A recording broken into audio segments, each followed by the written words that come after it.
Hello there, and welcome to the Sleepless Scientist, a quiet place in the cosmos where your thoughts can unwind and knowledge becomes a soft lullaby for the night.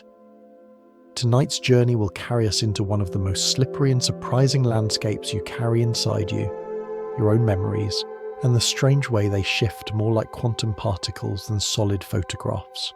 But before you settle in and get cozy, I'd love if you could take a moment to like this video and subscribe, only if you truly enjoy these gentle explorations. And when you're ready, leave a comment to let me know where in the world you're listening from and what time it is for you right now. It's always such a joy to see how this little gathering stretches across the globe. Midnight in Manchester, sunrise in Manila, evening in New York, each of us in our own corner of time, yet joined in the same quiet curiosity. Now feel free to dim the lights, fluff your pillow, or let a soft background hum keep you company. Wherever you are, let your shoulders drop, your breathing slow, and your mind loosen its grip on the day. We're not in a hurry here. We're simply wandering side by side through the calm corridors of thought. Now here's a curious question to begin with. What if everything you remember isn't exactly how it happened? Not because you were careless, or because your brain betrayed you, but because memory itself doesn't work the way we usually think it does. You might imagine your mind as a vast library with shelves stacked neatly from floor to ceiling, each book a faithful copy of a day in your life.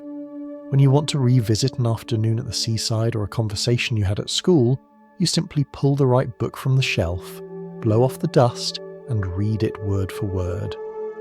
That's a comforting picture, but it's not how the brain actually keeps its records. Instead, memory is more like a river than a library. Every time you dip a cup into the current, the water you lift is fresh and flowing, shaped by rain upstream, rocks beneath the surface, even by the weather that day. You never scoop up exactly the same water twice. So too with remembering.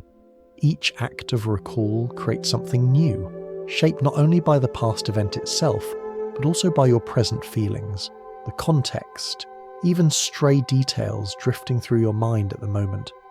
The story you bring up is not a fixed archive, but a living remix. That can be a little unsettling at first. After all, we like to trust our memories.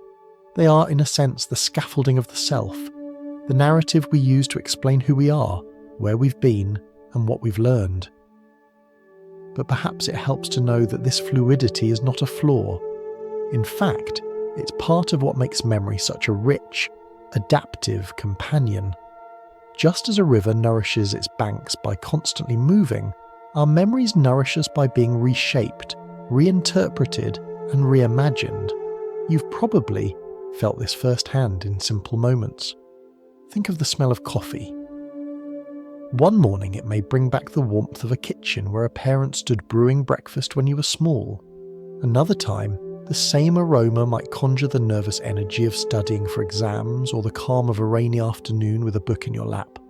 The coffee itself hasn't changed, but the story your memory pulls up is coloured by the mood you're in and the strands of experience tangled together. It is as if your brain keeps a palette of half-finished paintings, and every time you look, the brushstrokes are refreshed in slightly different hues. Scientists studying memory have long recognised this reconstructive quality. The hippocampus, a seahorse-shaped structure deep inside the brain, is like a gentle librarian who doesn't just hand you the book you ask for, but quietly edits it on the way out, smoothing certain pages, highlighting others, sometimes even inserting notes from the present day. The amygdala nearby adds colours of emotion, making some passages glow with joy or ache with sadness, while leaving other sections pale and faint. Together, they make remembering less like opening a vault and more like performing a piece of music, familiar yet subtly different each time you play it. And here's where our journey takes its first little leap into the realm of physics. If you've ever heard of quantum particles, you may know they are famously unpredictable. Before we observe them, they seem to exist in multiple states at once, as if hovering between possibilities. Only when we look do they settle into one outcome, Memory has something of the same quality. The details of an experience remain pliable, hovering in a state of potential until you call them up. The very act of remembering selects one path, one story, out of many that could have been told. You can test this strangeness yourself. Try recalling what you had for breakfast a week ago. The answer may not come quickly. Your mind may wander. Was it cereal or toast? Maybe it was the morning you skipped altogether. As you search, you're not simply flipping open a file with the answer inside.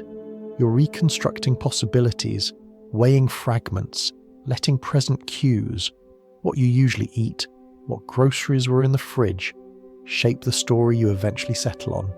And once you've decided, that version will feel more solid the next time you recall it, even though it may not be quite true. This is not to say memory is useless or endlessly unreliable. Far from it.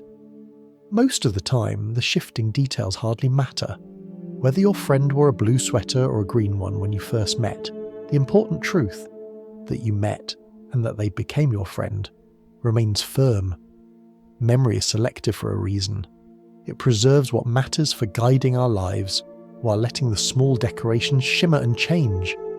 In this way, it is deeply practical, a tool honed by evolution to help us adapt, rather than to archive perfect transcripts of the past. And so, as we begin this gentle exploration tonight, I invite you to think of your memories not as rigid stones carved long ago, but as flickers of light reflected in a pool of water. They shimmer, they ripple, and though they may not always show the scene exactly as it was, they carry the essence of experience in ways that serve us, comfort us, and sometimes even surprise us. Much like quantum particles, our memories remind us that uncertainty is woven into the fabric of reality, and that within that uncertainty lies both mystery and possibility. So let's set off together into this landscape of shifting recollections. We'll wander through the parallels with physics, the tricks our minds play, the way emotions and dreams reshape the past, and how all this constant flux makes us not less real, but more human. For now, though, all you need to do is rest back, listen softly, and let the river of memory begin its quiet flow around us. If we've just lingered on the idea of opening the door, about realizing that memory is less like a dusty archive and more like a flickering light, then let's step a little further tonight into that flowing terrain. You might imagine, if you'd like, a river winding through a valley at dusk. The water reflects the last gold of the sun, shifting with every ripple. It looks stable from a distance, but up close you see it is never the same from one moment to the next. Memory works in that same way. What seems permanent from afar is endlessly in motion when you reach for it. The idea of memory as a living river is not just poetic indulgence. Neuroscientists have watched the way neurons light up during recall, and they find that the very circuits involved in storing a memory are reactivated when we remember it. But, and here's the curious twist, the act of reactivation makes the memory unstable for a short while, like clay softened by water. During this window, other details can slip in, emotions can tint it differently, and the memory can emerge slightly altered when it settles back into place. A riverbank that shifts after every flood, not dramatically, but enough that the path has changed. You've probably felt this without realizing it. Think back to a story you've told many times, perhaps the tale of how you met a dear friend, or that vacation where everything went sideways in a way that became funny afterward. With each telling, the rhythm of the story sharpens. Jokes get emphasized, awkward pauses are smoothed out. Over time, the version you tell and the version that originally happened may not match perfectly. Yet the story feels truer with each retelling, because it has been shaped to fit the meaning you carry with it. The raw events are like stones, but the story is the path you carve between them, a path that changes every time you walk it. If memory were truly fixed, this would not happen. We would be condemned to retell every detail exactly as it was, with no room for humour, forgiveness, or growth. Instead, we're given a gift the freedom to mould recollection to match who we are now. That gift, though, carries a cost. It means two people can walk away from the same evening with strikingly different accounts, and both can be sincere. It means our certainty can outpace the facts. Yet perhaps that is part of the reason memory and identity are so tightly intertwined. If you are not the same person today as you were 10 years ago, why should your memories remain rigid either? The brain itself seems to agree with this philosophy. The hippocampus, which we've visited before, does not work alone. It is part of a network that reaches across the brain, pulling in sensory impressions, emotions, and even fragments of imagination. To recall the taste of a peach you once ate, the hippocampus calls upon the gustatory cortex for flavour, the olfactory regions for scent, the visual regions for sight system for colour, and the emotional circuits for the feeling that moment carried. In other words, a single memory is not stored in one place, like a book on a shelf. It is distributed, a constellation of sparks across the brain. To recall it is to gather those sparks together again, and like stars in the night sky, sometimes the constellation looks slightly different each time you trace it. There is a gentle comfort in this, because it means that even if the details blur, the essence remains. You might not remember the exact conversation you had with your grandmother years ago, but you remember the warmth of her kitchen, the softness of her laugh, the sense of being cared for. Those impressions linger even if the words are gone. Like a river that changes course but still carries the same cool water to the fields, memory sustains meaning even as it shifts shape. The quantum comparison deepens here. In quantum physics, uncertainty is not a mistake in our measuring tools. It is built into reality itself. Particles hover between positions and energies until measured. Likewise, memory's uncertainty is not an error of the mind, but an intrinsic property. Until you measure a memory by recalling it, its exact details hover in possibility. The act of remembering selects one version, stabilizes it for a while, and lets it flow back into the current.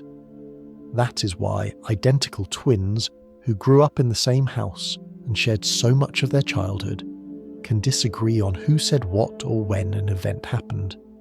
Each act of recall nudges the memory down a slightly different path. You might find yourself wondering, does this mean I can never trust my memories? Not at all. Trust them the way you trust a river, not for its precise shape at every bend, but for its steady presence and its gift of continuity. A river may meander, cut new channels, even flood or recede, but it remains the same river you walk beside. Your memories give you a sense of self, of belonging, of story, even if the pebbles on the shore have shifted since yesterday.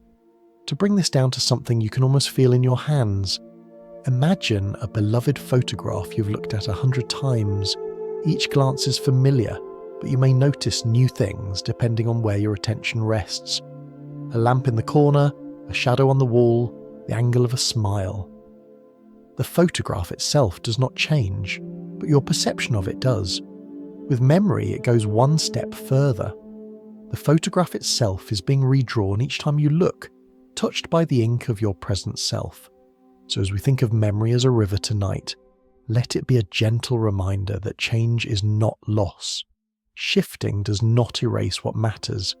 The current carries forward what you most need, the themes, the emotions, the lessons. And in that way, your memories are not failures of accuracy, but companions that grow with you. As we drift onward, we'll see how this fluidity parallels another strange property of the universe, the way observation itself changes reality. But for now, let yourself imagine the sound of water slipping over stones, the slow, soft rush of a current in the dark. Each drop is new, yet the river remains, and so it is with you.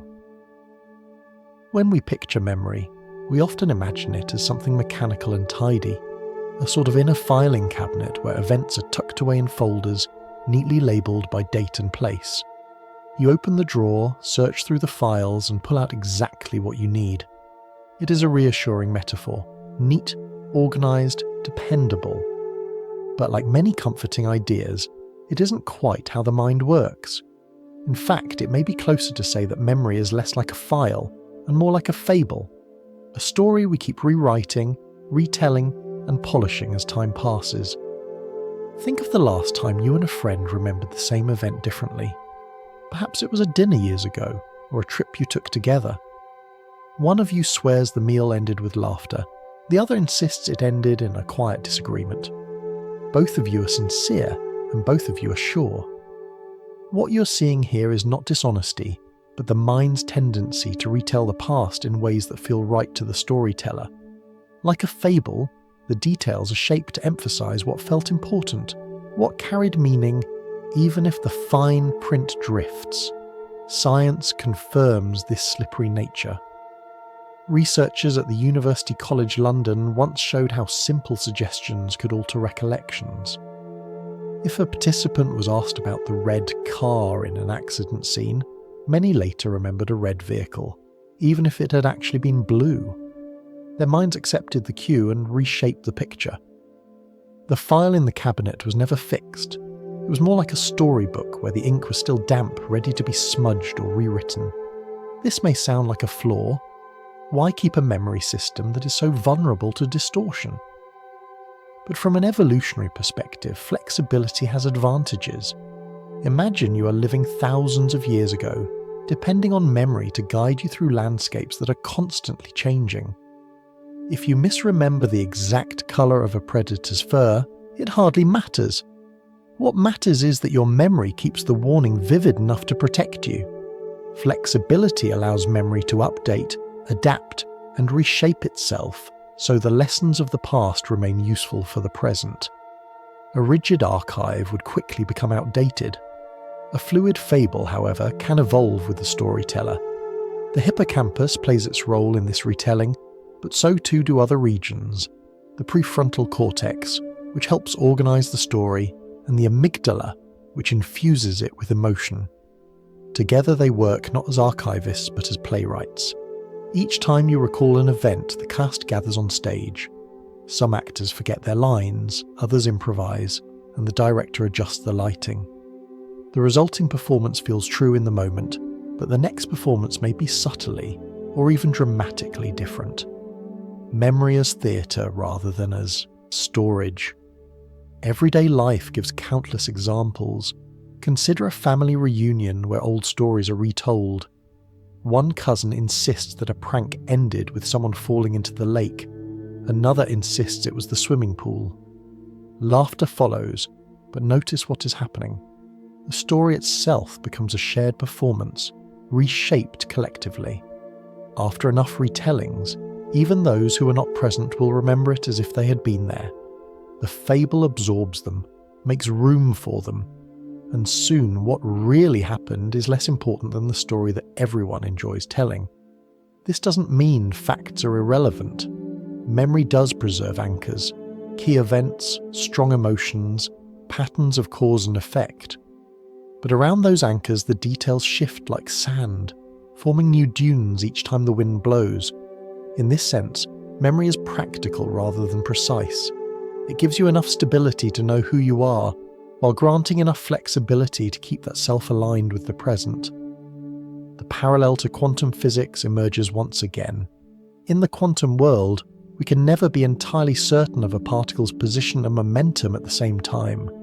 There is always a haze of probability, a range of possibilities waiting to be narrowed by observation. Memory carries a similar haze. When unobserved, when left alone in the depths of your mind, it exists as a probability field. It could have been the lake, it could have been the pool. Once recalled, the haze collapses into one outcome. But unlike physics, where the collapse reflects measurement, in memory the collapse reflects storytelling.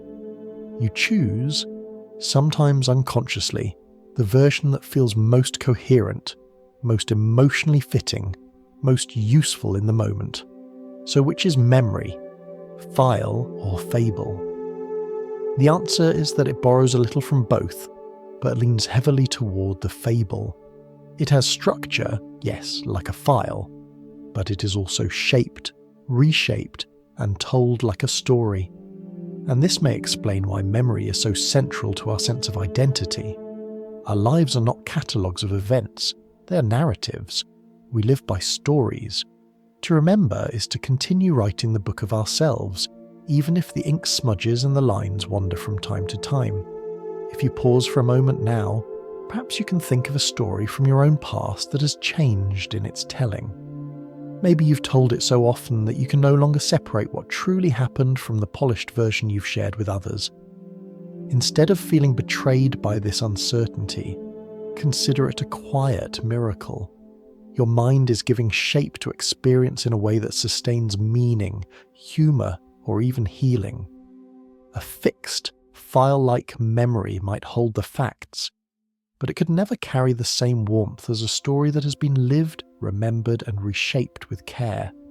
So let us wander deeper into this idea. Memory is not a courtroom transcript. It is a tale told by a traveller who has walked many roads, with pockets full of mismatched pebbles, who strings them together into a necklace as best they can. The necklace may not match the original path exactly, but it shines with the essence of the journey. And with that thought, we prepare to slip into the next bend of the river. If memory is a fable, what happens when simply observing it changes the story itself? That is the mystery waiting for us in the observer effect. But for now, breathe slowly, let the thought rest gently in your mind, and imagine your past not as a stack of dusty files, but as a collection of stories you carry, shifting, imperfect, and deeply alive. We have begun to see how memory slips away from the neat cabinet of files we like to imagine, and wanders instead into the realm of fables and rivers. Now let us turn the lens a little further, into a world that at first glance seems entirely unrelated, yet echoes the same strangeness, the world of quantum physics. If you've ever heard even fragments about the quantum realm, you will know it is not a place of certainty and tidy laws, but of probability and mystery. Particles hover between possibilities until we look at them. Observers change outcomes. Reality itself seems to shimmer. And here, unexpectedly, memory seems to be its close cousin. In physics, when we describe a particle before it is measured, we don't point to a single position or a single path. Instead, we talk about a wave of probabilities. It might be here, it might be there, it might be moving quickly or barely at all. It is not one thing, but many potential things at once. Only when the particle is observed, when it is measured, do those possibilities collapse into a single outcome. Until then, it is suspended in superposition, a cloud of maybes. Memory seems to echo this pattern. Before you recall an event, its details are not locked into a single form. The conversation with a friend 10 years ago, the colour of the car that passed by, the sequence of laughter and silence at a dinner, all these details rest in a hazy state. They might be one way or another. They might be forgotten entirely until something prompts them. Only when you recall, when you measure the memory, do those details collapse into a specific version. And that version may not match what another observer, even one who shared the same moment, retrieves. Consider how this plays out in the simplest of circumstances. A photograph captures your 5th birthday party. You see balloons in the background, a cake with crooked candles, and a smile on your face. When you recall the event, the photo acts as an anchor, pulling some details into focus. You might remember the flavour of the cake, or the way your cousin spilled orange soda on the table. But if the photo were lost and you relied only on the hazy drift of memory, you might recall a different cake flavour, or imagine the candles straighter than they were. The act of recall selects one thread from the haze, and from that point onward, it may become the truth you carry. This parallel to physics is not perfect, of course, but it carries enough resonance to be both unsettling and strangely comforting. In both cases, reality is not a fixed script. It is a set of possibilities waiting for engagement. Memory is not a film reel stored in your mind waiting to be projected. It is closer to a performance that takes shape when you call upon it, Scientists studying memory have even found that the very act of recall opens a window of instability. When a memory is pulled into consciousness, the neural connections that support it loosen briefly. During this time, other information, emotions, suggestions, new details, can slide in, subtly altering the memory before it is stored again. The process is called reconsolidation, and it means that memory is not a matter of simply replaying a tape, but of re-recording it each time. You can think of it as saving a file anew whenever you open it, except the software sometimes overwrites lines with today's edits, whether you wanted them or not. Now pause for a moment. Imagine the implications. Every time you tell a story about your past, you may be changing the story itself. Every time you revisit a cherished moment, it might emerge with a slightly new shading. Your life is not simply a book you've already written, bound forever and stored on a shelf. It is more like a manuscript you keep editing, sometimes without even noticing your hand on the pen. This fluidity might sound threatening. How can you trust yourself if your memories keep shifting? But it is worth remembering that quantum uncertainty itself is not a flaw of the universe. It is how reality works at its deepest level. And perhaps memory's uncertainty is not a failure either, but a feature. By allowing your recollections to adapt, your mind helps you make sense of the present. It helps you hold on to what matters most, while letting less vital details drift away. Just as particles dance in uncertainty until we interact with them, memories hover until our attention, our emotions and our needs bring them into focus. Take comfort in this. Even if your memory is a shimmering probability cloud, it still sustains your sense of self. You may not recall the exact words of a childhood conversation, but you recall the comfort of being loved. You may not remember the precise order of events on a long journey, but you remember the thrill of discovery. The facts may waver, but the meaning endures. So let us hold this physics parallel gently in our minds. Both the cosmos and our recollections are less about certainty and more about possibility. Both invite us to step into mystery rather than cling to rigid answers. And both remind us that what seems unreliable may, in truth, be a deeper kind of truth, one that embraces change, adapts to context, and leaves the room for wonder. As we drift forward, we will explore what happens when observation itself reshapes memory, when the very act of remembering edits the past. But for now, imagine memory as a shimmering particle, suspended between possibilities, waiting for your gaze. It does not betray you when it changes. It is only showing you softly that nothing in this universe, not even your own past, is ever truly still. By now, we've begun to see that memory is not a flawless camera, but something closer to a living current, and that its shifting nature has curious parallels with the strange rules of the quantum world. But perhaps the deeper truth here is not simply that both memory and physics contain uncertainty. It is that uncertainty itself is not the enemy we imagine it to be. In fact, it is the very foundation on which both our minds and the cosmos find their resilience. Think for a moment about how much comfort we take in certainty. We like our calendars neat, our clocks precise, and our histories fixed. It feels safe to believe that there is one correct version of the past and that our memories are reliable witnesses. Yet if you look closer, you begin to notice how often certainty is a story we tell ourselves. A sibling recalls a childhood holiday one way, you recall it another. A friend insists that a conversation went differently than you remember. At first, this can be disorienting, but slowly it reveals something more profound.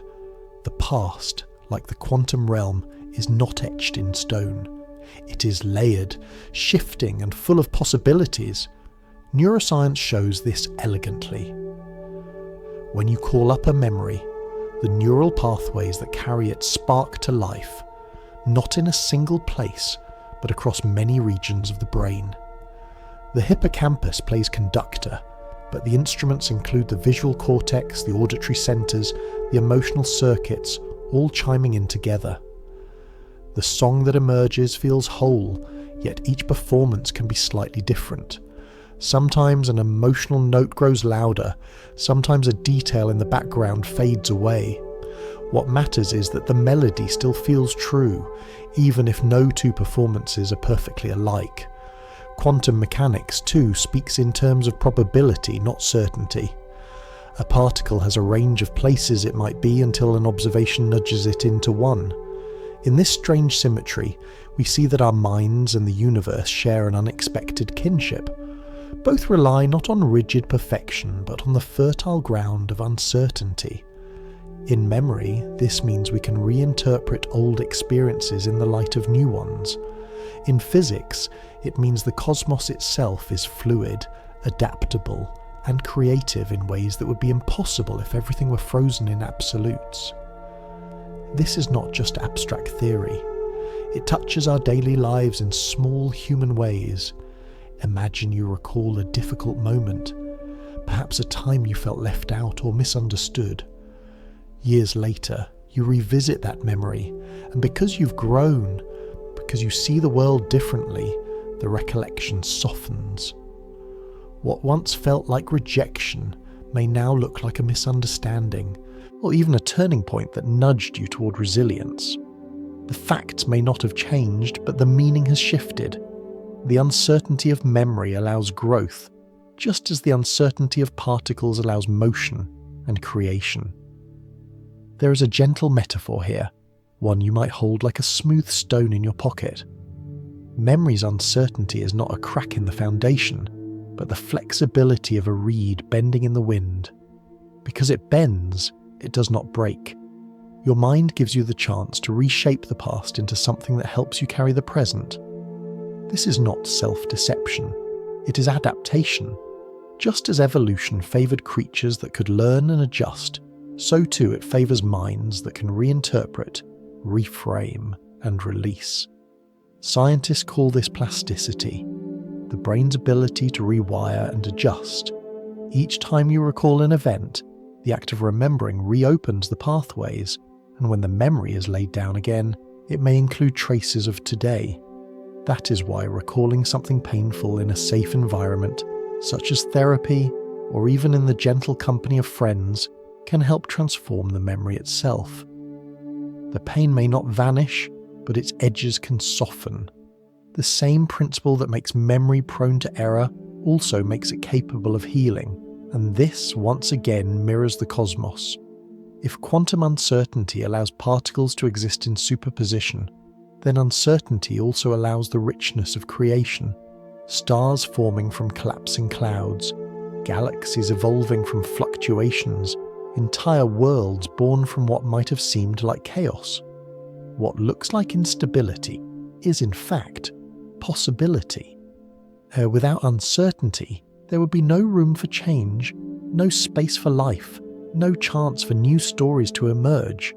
So perhaps we can look at our own shifting memories with less suspicion and more tenderness. When you misremember the details of a birthday, or forget whether it was your uncle or your aunt who told a particular joke, that is not failure. It is the mind choosing what details matter most to keep the story alive. The fact that the laughter, the warmth, and the joy remain is what really counts. Just as the universe does not need certainty to be magnificent, your mind does not need flawless precision to be profoundly human. Tonight, as you lie here listening, you might let yourself think of one memory that you know is a little blurry around the edges. Instead of straining to fix it, imagine it as a painting where the brushstrokes are still soft, the colours blending. It doesn't need sharp outlines to be beautiful. Its very softness allows it to glow in ways a rigid photograph could not. That is what it means to live in a world built on uncertainty. The edges shimmer, but the heart of the picture remains.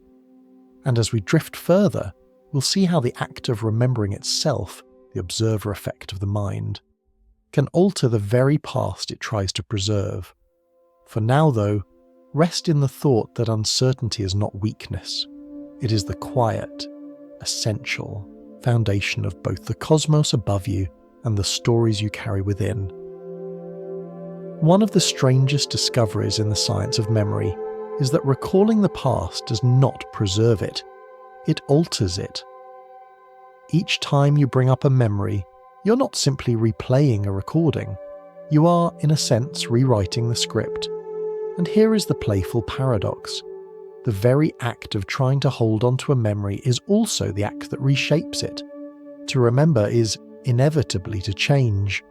Think about what happens when you tell a familiar story at a gathering. Perhaps you describe that holiday when everything went wrong but ended in laughter, or the day you met your best friend. The first time you told it, the details might have been loose, uncertain. You fumbled through the sequence of events, unsure whether the cafe you visited had blue walls or green. But as the story was retold, to colleagues over lunch, to family at the dinner table, to new friends years later, the story began to settle. Certain details were emphasized because they made people laugh. Others were trimmed away because they slowed the rhythm.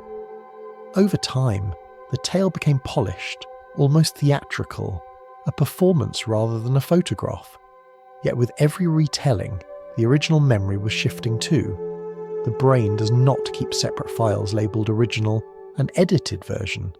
It resaves the story as you tell it, so the edited version becomes the memory itself. Neuroscientists call this process reconsolidation. When you recall a memory, the neural circuits that support it become active, and during that activation, they loosen slightly. Like wet clay, they can be moulded again before they set. If nothing interferes, the memory settles back almost unchanged. But if new information slips in, a suggestion from a friend, an emotional surge, even a stray thought, it can be incorporated into the memory before it is stored again. What feels like revisiting the past is actually a new draft of the past, saved over the old one. The implications are quietly astonishing. Imagine your mind as a word processor that automatically saves each time you open a file. If you glance at a document and accidentally add a line or delete a sentence, the program doesn't keep the old version. It saves the new one. Each time you remember, you're editing, whether you mean to or not. That is why two people can argue so sincerely about what was said in a conversation. Each one has recalled it, reshaped it, and resaved it so many times that their versions, though different, both feel like absolute truth. This might sound unsettling, even unfair. We like to think of a memory as loyal, as something we can rely on to anchor us. And it does anchor us, but not by preserving every grain of fact. Instead, memory preserves meaning, mood, and narrative shape. The embellishments, the missing details, the polished moments of humour. These are not errors so much as natural consequences of a system designed to adapt. A perfectly rigid memory would not only be overwhelming to carry, but dangerously inflexible. You would never be able to reinterpret old lessons, to grow from past mistakes, or to let painful moments soften with time. The fluidity of reconsolidation, the very instability we might mistrust, is also what makes healing and adaptation possible. Think of a painful memory, perhaps the sting of rejection in school, or the embarrassment of a mistake at work. At the time, the memory might have burned with intensity, sharp and heavy. But years later, when you recall it, the sting is softer. Maybe you can laugh at it. Maybe you can even see how it nudged you toward resilience or empathy. That is reconsolidation at work. The original emotional weight has been re-edited by countless recalls, each one shifting the tone until the memory now feels like a different story altogether. Everyday life provides countless illustrations. A simple one: family stories. Have you noticed how families develop a kind of official version of certain events? A camping trip where the tent collapsed, a holiday dinner where someone dropped the pie. Each time the story is retold, the details grow brighter or funnier, the timing sharper. Eventually, the version everyone remembers may bear only a passing resemblance to the actual day. Yet it is the retold version that lives on, the one everyone recalls with laughter, the one passed to younger generations who weren't even there. The story has replaced the event, but in doing so it has preserved what mattered most: the joy, the chaos, the togetherness. There is even something lightly humorous about this. Imagine your brain as an overzealous secretary who insists on updating the files every time you take them out, whether you ask for edits or not. You pull out the birthday party file, retell it with some extra sparkle, and the secretary immediately saves the new version. "You'll thank me later," she mutters, while the original details quietly fade into the archive's shadows. It is not a perfect system, but it is a very human one. From the perspective of the quantum parallel, this makes sense. Just as a particle cannot be measured without being changed, a memory cannot be recalled without being altered. Observation is interaction, and interaction leaves a trace. You cannot step into the same river twice, and you cannot recall the same memory unchanged. The moment you look, the moment you touch, something shifts. So, the next time you find yourself debating with a sibling about how an old event unfolded, consider smiling at the paradox rather than fretting over accuracy. Both of you are right, and both of you are wrong, because the very process of remembering has rewritten the script differently for each of you. The disagreement is not proof of failure, but of the vibrant, adaptive way our minds work. As you let your thoughts drift now, perhaps you can think of one story you often tell. A holiday, a first date, a personal triumph. Ask yourself how many times you have told it, how it has changed in the telling, how the pauses and punchlines have settled into place. That story is no longer just a record of the past. It is a living performance, a memory shaped by memory itself, and like a quantum particle, it is both real and uncertain, fixed and fluid, true and ever-changing. If reconsolidation makes memory a constantly revised manuscript, then emotions are the ink that colours every page. They do not just sit in the margins, they soak through the paper, tinting the words, shading the images, and sometimes exaggerating or diminishing entire passages. The brain, in its quiet way, does not store events neutrally. It stores them as felt experiences, and the part of the brain that often decides how strongly, or how vividly, a moment is remembered is the amygdala, that small almond-shaped cluster buried deep in the temporal lobe. The amygdala is like a colorist in an old film studio. Imagine reels of memory being sent down a conveyor belt, each one a collection of scenes and sounds. The amygdala is the artist with the paintbrushes and dyes, deciding which reels will be saturated with bright hues, which will be washed in shadow, and which will fade almost to grayscale. A joyful surprise may be splashed in vivid tones, a terrifying moment may be etched in stark contrast, while a mundane walk down the street might be left pale and forgettable. The result is a memory system that favours meaning, intensity, and survival, rather than equal treatment for every passing moment. Think of the first time you received a gift that truly delighted you as a child.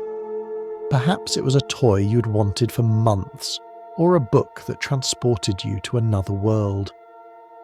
The excitement you felt, the racing heart, the glow of happiness, was not just a fleeting emotion.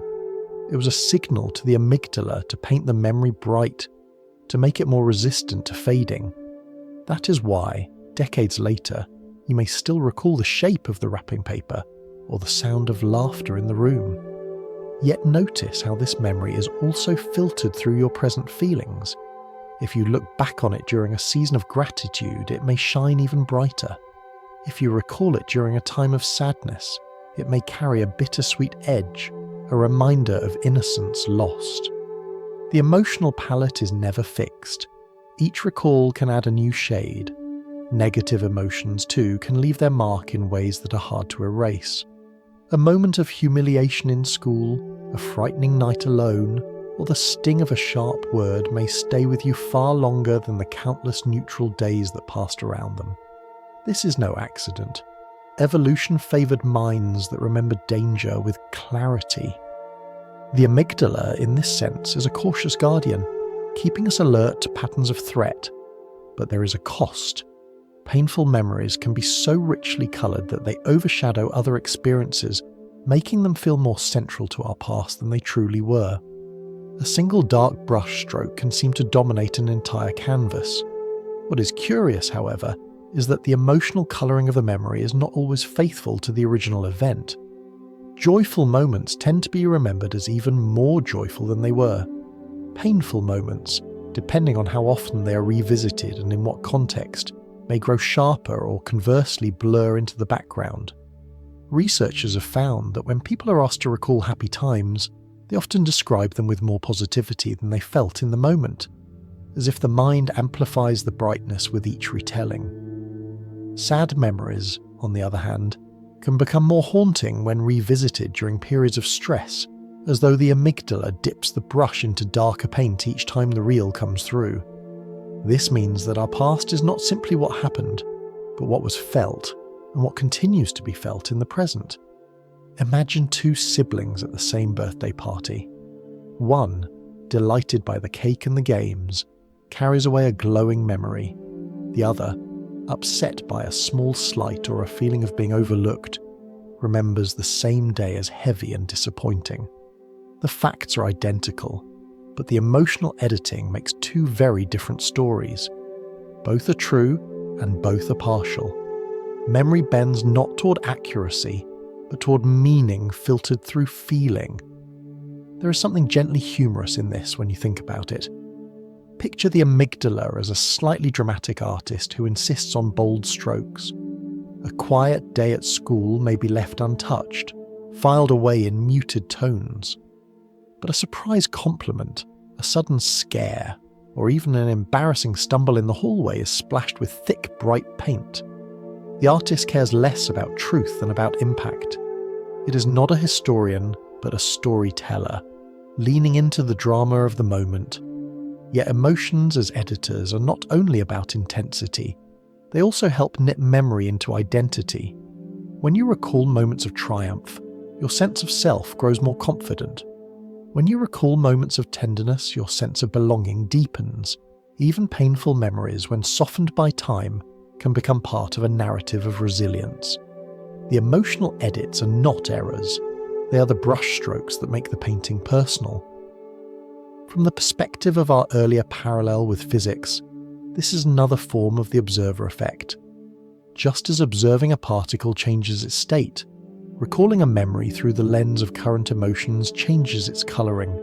You cannot step back into a moment with the exact same feelings you once had. The present always peeks over your shoulder, adding new shades as you look. And in this way, every act of remembering is also an act of feeling. As you drift tonight, perhaps you can test this gently with one of your own memories. Recall a gift, a compliment, or a moment of kindness. Notice how your current mood colours it. If you're feeling peaceful, the memory may glow warmly. If you're tired or wistful, it may feel softer, more fragile. The facts remain the same, but the colouring shifts. That is the amygdala at work, dipping the brush into today's palette, even as it paints yesterday's canvas. So, as we move forward, keep in mind that memory is not just a record of what happened. It is also a reflection of what we felt then and what we feel now. It is both archive and mirror, both past and present woven together. Emotions, like editors, ensure that our memories are not bland collections of facts but living stories that carry weight, warmth, and sometimes sorrow. Without them, memory would be colourless. With them, it becomes the vivid, shifting tapestry of a human life. One of the quietest yet most powerful truths about memory is that it does not live alone in the past. Every time you reach for a recollection, the present comes with you, leaning over your shoulder, whispering edits and slipping notes into the margins. Your beliefs today, your knowledge today, even your current feelings, all of these act like invisible editors, shaping how yesterday is remembered. In this way, the past is never truly sealed. It is porous, always open to revision by the present moment. Imagine returning to your old school as an adult. You walk the same corridors, notice the same high windows, and perhaps even find the classroom where you once sat fidgeting in a wooden chair. But what you see now is not what you saw then. As a child, the corridors may have felt enormous, intimidating, filled with rules and authority. As an adult, they may seem smaller, almost fragile, their painted walls worn and their desks tiny. You cannot help but reinterpret your memories through the lens of who you are now. That teacher who once seemed terrifying may now appear merely tired, doing their best with a crowded classroom. The present perspective has changed the past, not because the facts have altered, but because meaning is never fixed. This reinterpretation is not rare, it is constant. Every time we revisit an old event, our current self colours the recollection. Think of a song you loved as a teenager. At the time, it may have felt like an anthem, a bold declaration that nobody understood you. Listen to the same song now, years later, and it may sound melodramatic or sweetly naive, or perhaps moving in a completely different way. The song has not changed, but you have, and so the memory of listening to it changes too. Scientists call this the observer effect in memory. Just as observing a quantum particle changes its state, recalling a memory through the filter of your present mind alters the memory itself. Your brain is not a neutral stagehand bringing the old scene back untouched. It is a director who restages the play with new costumes, new lighting, and sometimes new dialogue, depending on today's script. The past is rewritten not because we are careless, but because memory itself is designed to stay connected to the present. This process can be gentle and even healing.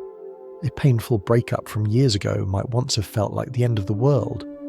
Recall today, after growth and new experiences, the same memory might feel like a necessary turning point, even a gift. The sadness may remain, but its role in your story has shifted. By allowing the present to reshape the past, memory keeps our life narrative coherent. It is not a static record, but a story that bends to remain meaningful. But this process can also mislead us. Confirmation bias, the tendency to interpret information in ways that confirm what we already believe, works hand in hand with memory. If you currently believe someone dislikes you, you may recall past conversations through that filter, exaggerating slights and overlooking kindnesses. If you feel optimistic about a relationship, you may remember mostly the warmth, letting the disagreements slip into the background. In both cases, the present belief acts like a lens that refracts the light of memory, bending it to fit today's story. A simple example illustrates this. Picture a childhood birthday party. At the time, you might have felt joy, laughter, and the thrill of presents. Years later, if you feel distant from your family, you might look back and notice how lonely you actually were, how awkward some interactions felt. The same party can be remembered in radically different ways depending on who you are now. Neither version is wrong. Both are true to the self that remembers. This is why eyewitness testimony, though often treated as gold in courtrooms, can be so unreliable. People recall events through the lens of their current understanding, their fears, their hopes. A witness who believes the suspect is guilty may recall seeing threatening behaviour, even if they didn't.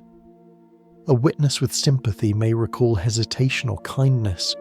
The memory is not deliberately falsified, it is unconsciously reframed by the present.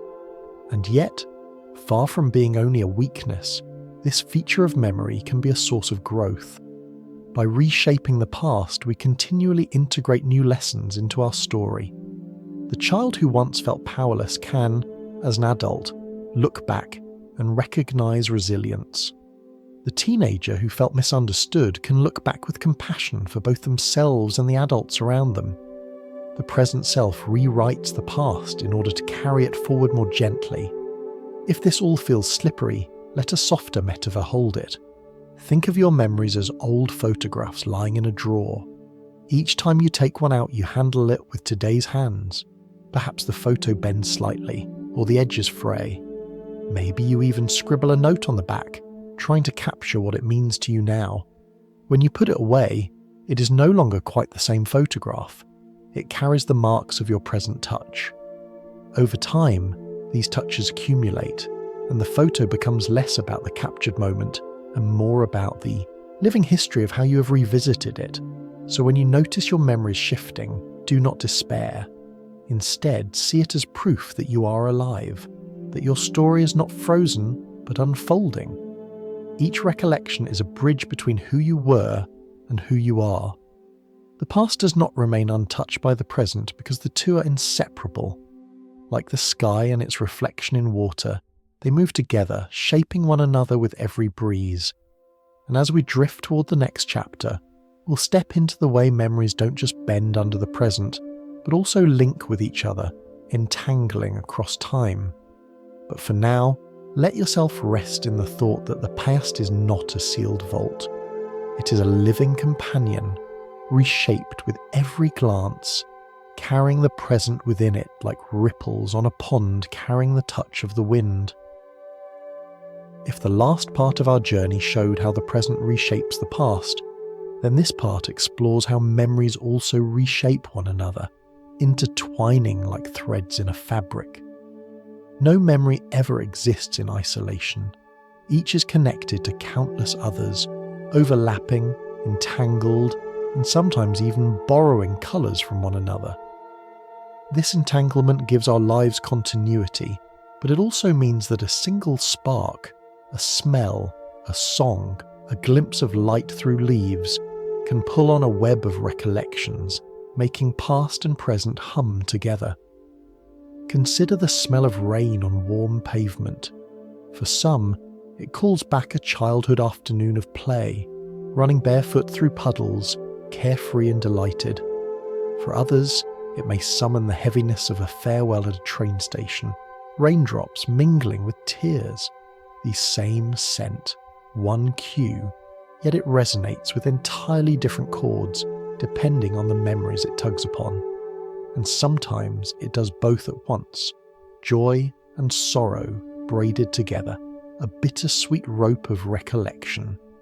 The threads of memory do not lie neatly side by side. They twist, knot, and sometimes even fuse. Neuroscience explains this through the way memories are stored across overlapping networks. Neurons that fire together tend to link, so events that happen close in time or that share emotional tones can become connected in the brain's circuitry. This is why you may smell cinnamon and suddenly recall not only last week's pastry, but also a long-forgotten holiday meal with relatives, or a classroom where someone once handed out spiced cookies. The scent is like a hand tugging at a loose thread, and soon the whole fabric ripples. There is a quiet poetry to this. Life does not hand us single pearls of memory strung neatly one after the other. Instead, it hands us tangled necklaces, knots and clusters, where one pearl reflects the light of another. That is why memory can feel so unpredictable. You sit in a cafe, hear a song on the radio, and suddenly you're not only back in high school, but also standing at a window on a rainy morning years later, both moments flooding your mind at once. The threads have crossed, and the entanglement pulls you into a layered experience. This entanglement is not always logical. A child's laugh may remind you of your sibling, which in turn reminds you of a summer camp, which in turn reminds you of a book you read during those weeks. Before long, you're drifting far from the original sound of laughter, yet the chain feels natural. Memory does not move in straight lines. It leaps from one thread to another, like a bird hopping from branch to branch in a sprawling tree. And just as in quantum physics, entanglement can produce surprising echoes. Two particles separated by great distance can still be linked, so that when one is observed, the other responds instantly. Memories too can remain linked across vast stretches of time. A childhood song might echo unexpectedly during adulthood, and suddenly two versions of you, the child singing and the adult listening, feel present together. The past and present are entangled, speaking to one another across the years. Everyday life is filled with these entangled echoes. You might notice that when you tell a story about a trip, you cannot help but weave in other details from entirely different times. The memory of a hike may call up the memory of the shoes you wore, which calls up the memory of who gave you those shoes, which calls up the memory of a conversation with that person. Soon, the story is no longer a single thread, but a tapestry.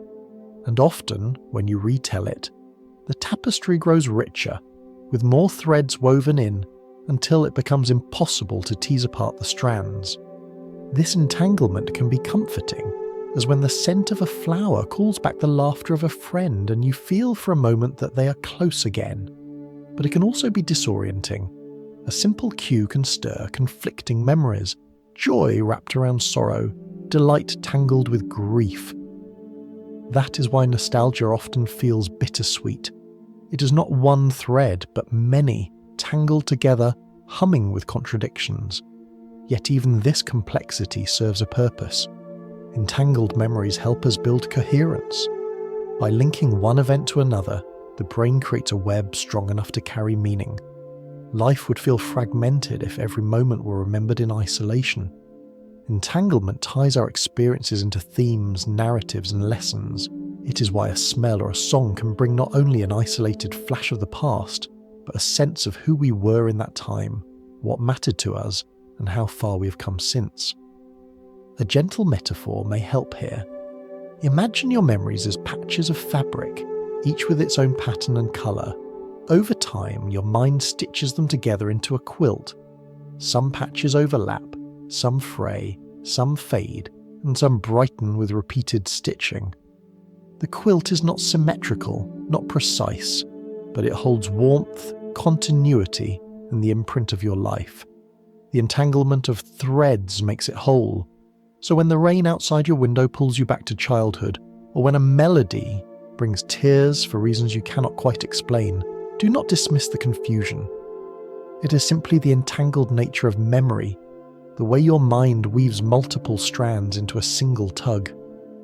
Like quantum particles mysteriously linked across distance, your experiences remain bound together, whispering to each other across the years.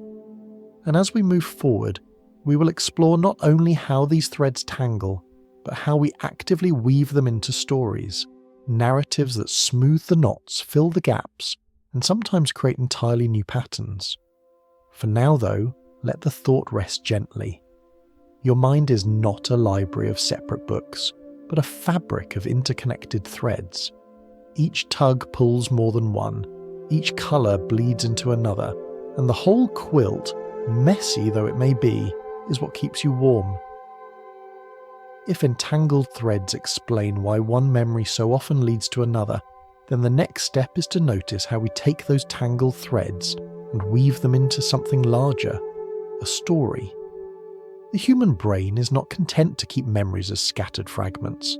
It wants to stitch them into patterns, into arcs, into tales that carry coherence. And in this stitching, memory transforms again. It stops being only a collection of sensory fragments and becomes a narrative, not always accurate, but always meaningful. Think of how you tell someone about your week. You rarely list events as a dry chronology. Instead, you shape them into a story. It was such a hectic week, you might say, gathering together all the stressful moments into one theme. Or you might tell it as the week of small surprises, stringing together little joys into a gentle arc. The facts are flexible. What matters is the story you construct from them, and the more you repeat the story, the more it settles into memory itself, becoming not just the way you tell it, but the way you believe it happened. Neuroscientists often talk about memory as constructive. When you recall, your brain does not simply retrieve, it rebuilds. The hippocampus gathers fragments, the cortex supplies context, the amygdala adds colour, and together they compose a narrative that feels whole. But in that construction, gaps are filled, edges are smoothed, and sometimes entire details are invented to maintain continuity. Your brain values coherence more than accuracy. It prefers a story that makes sense to one that contains every stray fact. This is why two people who lived through the same event may later remember not only different details but different stories altogether. One might frame the holiday trip as a comedy of errors, focusing on the missed trains and the rain-soaked afternoons. Another might frame it as a time of bonding, emphasizing the shared meals and the late-night talks. Both versions feel true, because both reflect the story the person needs the event to tell. Memory is less like a photograph album, and more like a personal myth, built and rebuilt with every telling. Everyday life gives charming examples of this. Families often have legendary stories that everyone tells slightly differently, yet which hold together as a shared narrative. Perhaps it is the story of how a grandfather once tricked a stubborn donkey into crossing a bridge, or how a mother once burned the holiday turkey so badly that the family ended up eating sandwiches by candlelight. The details shift. Was it raining that day or snowing? Was the turkey burned black or merely too dry? But the story itself endures, polished into a family myth that becomes more important than the literal truth. The act of retelling not only entertains but strengthens the sense of belonging. Each participant, by contributing their version, helps weave the collective memory. Dreams themselves offer a softer metaphor for this process. When you dream, your mind takes fragments of memory, a place you visited, a face you glimpsed, a phrase you heard, and stitches them into a story that may be nonsensical but feels coherent while you're inside it. Memory does much the same when awake. It refuses to leave loose ends dangling. If it cannot recall the exact sequence, it invents one. If it cannot remember who said the line, it assigns it to the most likely person. Accuracy bows to the need for a flowing narrative. This tendency is not a flaw, it is a survival tool. A mind that told stories could predict the world better than a mind that stored fragments. To survive, you needed not only to remember events but to understand them, to draw lessons, to integrate them into a coherent guide for future behaviour. Stories made meaning from chaos, and so our brains became not only record keepers but storytellers, continually editing the past to fit the plot. There is a quiet humour in this too. Imagine your brain as a slightly overeager editor at a publishing house. Hand it a messy manuscript, fragments of images, scraps of dialogue, scattered feelings, and it cannot resist the urge to smooth it into a story. It adds transitions, invents missing pages, cuts redundancies, and hands you back what looks like a finished book. You might assume that's what was there all along, but in truth, much of it was added in the editing room, and yet, for all its embellishments, this editorial work is what gives us a sense of self. Who you are is not defined only by facts but by the stories you tell about those facts. Memory serves not just to preserve but to narrate, to link, to explain. Without these stories, life would feel like a series of disconnected flashes. With them, life becomes a novel, sometimes messy, sometimes inconsistent, but rich with meaning. Perhaps tonight, as you rest, you can reflect on one of your own recurring stories. Maybe it is the tale you tell of how you chose your career, or how you met someone important, or how you once got lost in a city and found something unexpected. Notice how the story has become smoother over the years. Notice how it emphasizes certain parts and lets others fade. That is your brain's narrative instinct at work, not betraying you, but helping you carry your past as something you can hold, something you can share. So when we say that memory is narrative construction, it is not a criticism. It is an acknowledgement of the art at the heart of the mind. Memory makes fables out of fragments, smoothing the rough edges so you can walk across them without stumbling. And in the end, these stories, polished, embellished, retold, are not lies. They are the way we live with the past, the way we carry its weight and its wonder into the present. In the next step of our journey, we'll explore how fragile this storytelling process can be, how easily it can be nudged or altered by outside suggestion.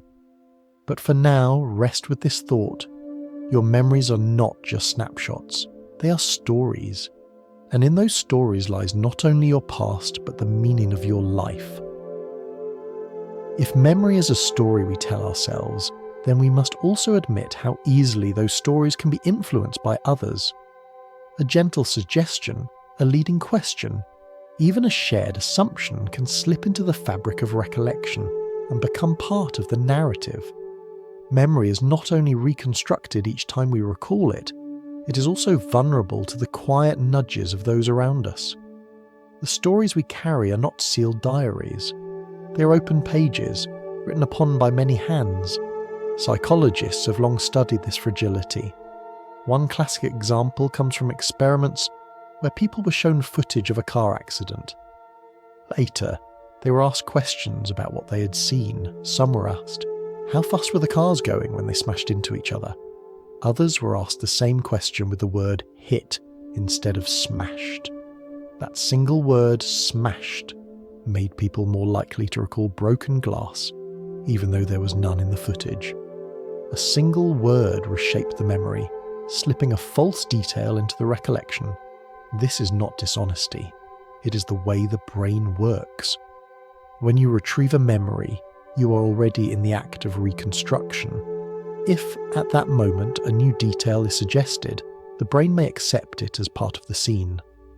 Later, when you recall the memory again, the new detail feels as authentic as any of the original ones.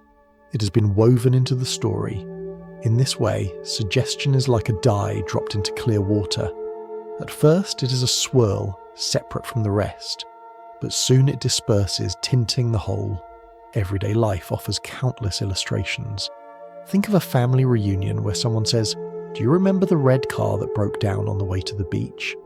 Even if the car was blue, the suggestion may colour the recollection.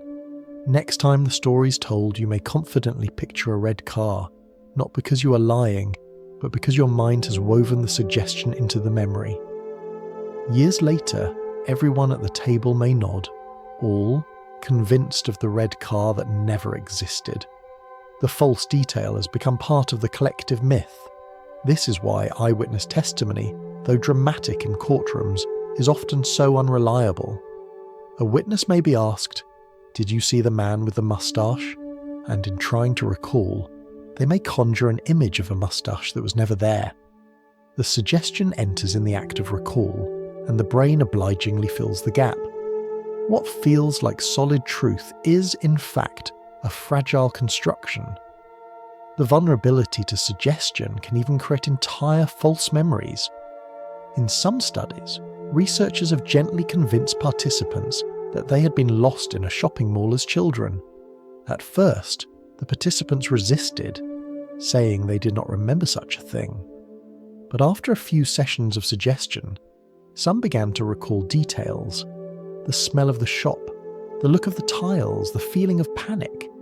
The memory felt real because it had been constructed with real sensory fragments, even though the event never happened.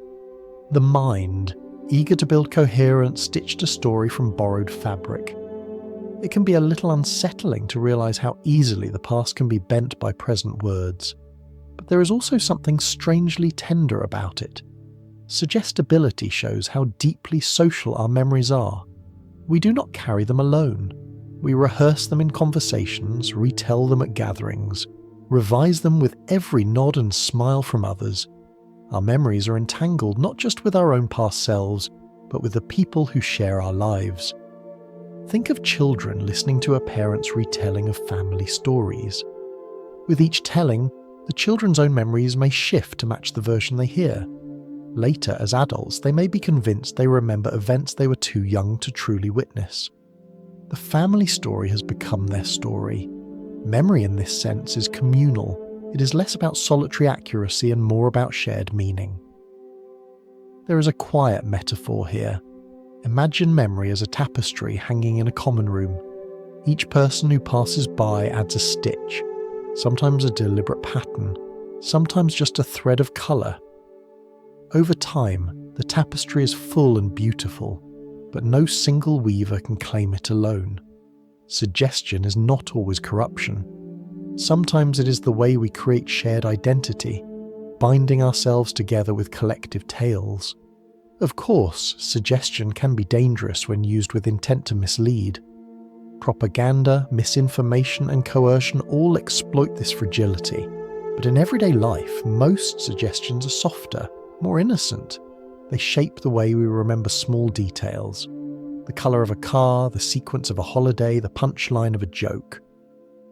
They show us that memory is less like a courtroom transcript and more like an improvisational play, co-written by everyone in the room.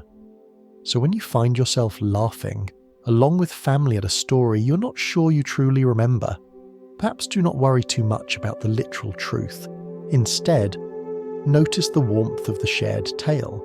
The memory, whether strictly accurate or not, is doing its work, carrying connection, creating continuity, giving meaning. And as we drift onward in our journey, we will carry this understanding. Memory is fragile, but in its fragility lies its humanity. Like paper that bears many annotations, it is worn, altered, sometimes unreliable, but it is also rich, communal, and alive. The next time someone asks, "Do you remember the red car?" and you picture it vividly, even if it never was, smile at the paradox. You're not broken, you're human. When you close your eyes and try to summon the past, what exactly are you reaching for? You might picture it as a fixed scene, a little window frozen in time waiting for you to open it and look inside. But if you pay attention, you notice something more elusive. The scene is not always the same. Some days the light seems brighter, some days a small detail vanishes, some days something new is there that you don't recall noticing before. It is as if the past itself shifts, not because time has changed, but because memory lives in a state of possibility until you draw it into the present. This is where the parallel with quantum superposition becomes strangely apt. In the quantum world, particles do not have definite positions or states until they are observed. They exist instead in a haze of probabilities, many possibilities at once. A particle is not here or there, it is potentially here and potentially there, until the act of measurement forces it into one. Memory has something of this shimmering quality. Before you recall it, it is not locked into one version. It is like an unopened diary, resting quietly, containing many possible stories. Only when you turn the page do you see which version emerges, and sometimes the page looks different than you expected. Take, for example, a memory of childhood. Perhaps it is the first day of school. In one recall, you might picture the smell of chalk, the nervous rustle of other children, the sound of your name called from a list. Another time, the memory might appear as the bright colour of a backpack, the feeling of shoes slightly too big, the nervousness turning into pride when you found your seat. Both versions feel true, but they are not identical. They are possibilities collapsed into different outcomes, depending on the cues that called them forth.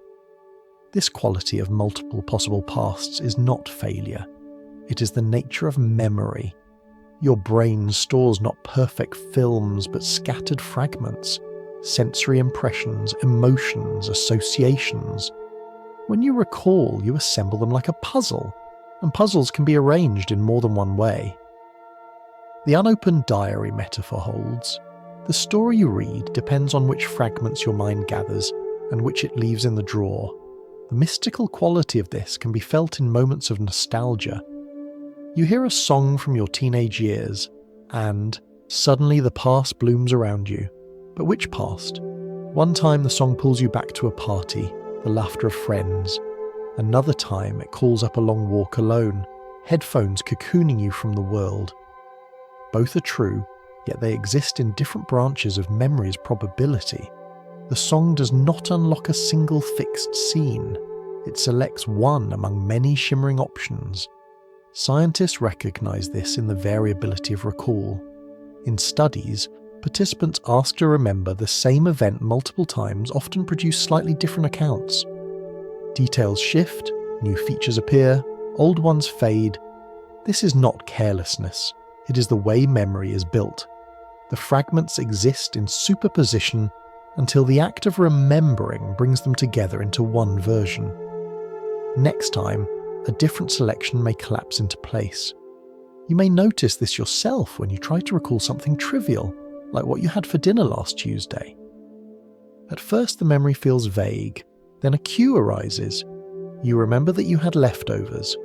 With that anchor, the rest assembles. The taste, the plate, the sound of cutlery. But if you had been cued differently, perhaps reminded of a television show you watched that evening, the memory might have crystallized around that instead, pulling in different fragments. Dinner exists in many possible pasts until you summon one. There is a soft wonder in this realization. Your past is not rigid stone, carved once and forever. It is more like mist that takes shape when you breathe on it, forming patterns that vanish and reform when touched again. In this sense, your memories are alive. They shimmer, they wait, they respond. They are not simply remnants of who you were, but companions that shift to walk with who you are now. And perhaps this explains why memory can feel so personal, so inimitable. Two people may share the same event, yet their recalled pasts differ not only in detail but in essence. Each carries a private version of the story, chosen from countless possible pasts. Neither version is false, and neither is complete. They are the outcomes of a living system, where remembering is not retrieval but creation. If you let yourself sink into this thought, there is something freeing about it. You're not chained to a single, immutable past. You carry with you many possible pasts, and each act of recall is a way of choosing which one lives in the present moment. This does not mean the past is arbitrary. The anchors remain, the important themes endure. But the details, the colourings, the emphasis, those float in possibility until you summon them. So tonight, if your mind drifts to an old memory, perhaps let it shimmer. Do not worry if the scene is not exact, if the colours shift, if some details feel new. That is the nature of a memory in superposition, waiting to collapse into the form you need now. Like a particle hovering between states, your past hovers between possibilities, and in that hovering lies not only mystery but beauty. If memories live in many possible pasts, then what exactly makes them take shape in one form and not another? In the quantum world, the answer is observation. A particle hovers in a haze of probabilities until it is measured, and then, in an instant, the haze collapses into a single outcome. Something similar happens in your mind. A memory drifts in uncertainty until a cue calls it forth, a smell, a sound, a word. And in that moment, the possibilities collapse into one particular story. Think of the smell of fresh bread. On one day, it might transport you back to a bakery you visited while travelling. The warmth of loaves stacked high, and the bell ringing as the door swung open. On another day, the same smell might take you to your grandmother's kitchen, the hum of the oven, the clatter of plates. This scent has collapsed the memory into one version, but a different cue might have summoned another. Just as a quantum particle becomes this rather than that when observed, memory becomes this story rather than that one, depending on the trigger that draws it out. Photographs often act as powerful cues. Look at a picture of yourself as a child standing in the yard with sunlight in your hair. The photograph may make you recall the texture of the grass beneath your feet or the sound of a neighbour's dog barking in the distance. Yet if instead you hear a familiar song from that same summer, your memory might collapse into an entirely different version. The laughter of friends, the excitement of learning something new. The past contains many threads, but the cue you encounter determines which one is pulled into the present. This is why memory feels so fluid and so personal. Each time you recall, you're not retrieving the one fixed truth. You're collapsing the possibilities into a single performance, one that feels whole, but that could have been different had another cue taken the lead. The process is probabilistic, not absolute. That is why some memories feel slippery, as if you know they contain more than one truth. Did the conversation happen in the cafe or in the park? Did she wear the red coat or the blue? Your mind can supply both versions, each plausible, each vivid, but the act of telling collapses you into one. There is a gentle irony here. We often think of memory as proof, as evidence that anchors us to what truly happened. Yet in practice, memory works more like a storyteller improvising from scattered notes. choosing one line of the script depending on which prompt is given. The cues are the stage directions and they shape the performance. That is why a memory shared with friends can shift as different people offer different prompts. "Do you remember the storm that day?" one asks, and suddenly the story is about the storm. "No, it was sunny," another insists, and the performance changes course. The memory does not betray you when it changes. It simply reveals that it never existed as one version alone. Science shows this in small but striking ways. In experiments, participants shown the same event but asked different questions often recall different details. If asked whether a traffic light was green or red, they may confidently answer one way, while others, asked a slightly different question, will confidently answer another. The cue acts as the observation, collapsing the memory into a chosen form. Later, that chosen form feels like the only truth, even if it differs from another equally plausible path. This is not a weakness of the mind, it is its flexibility. Imagine if every cue always summoned the exact same memory. You would be trapped in rigid pathways, unable to adapt. By allowing cues to select among possibilities, your brain ensures that memory stays useful. It can highlight what matters for today, not just what was once. A scent might call up comfort when you need it, or vigilance when that serves you better. The probabilistic nature of recall is what allows it to be practical rather than burdensome. There is a lovely metaphor here. Think of your memories as pages in a book written in invisible ink. Each cue, a smell, a sound, a photograph, shines a different light on the page, revealing one version of the story. Another light might reveal another. The ink was always there, but only certain parts glow at a time. The story you read feels whole, but another version could have emerged had the light shifted. This explains why revisiting the past can be such an emotional experience. Returning to a childhood home, for example, may flood you with details you had not recalled for years. The sight of the old wallpaper, the creak of the staircase, the echo of your footsteps, each acts as a cue, collapsing forgotten possibilities into vivid scenes. Yet visit on another day, in another mood, and you may notice different details altogether. The house is the same, but the story it evokes has changed. Perhaps tonight, as you lie in the quiet, you can try this yourself. Pick a memory, something simple, a holiday meal, a walk in the park, a conversation with a friend. Then give yourself different cues. Imagine the smell of the food, the sound of footsteps, the feeling of laughter in your chest. Notice how the memory shifts depending on which cue you emphasize. Each time you recall, you are collapsing a field of possibilities into a single story. None is wrong. All are part of the shimmering haze of your past. And so, just as physicists marvel at particles that hover in superposition, collapsing only when observed, we can marvel at our own minds. The past is not a fixed museum, with exhibits untouched behind glass. It is more like a stage, where the play changes slightly depending on which line is spoken first. Each cue is an invitation to one version of the story, and each version, in its own way, is true. By now, we have wandered through the shimmering strangeness of memory as if it were a quantum field drifting in superposition, collapsing into stories when touched by a cue.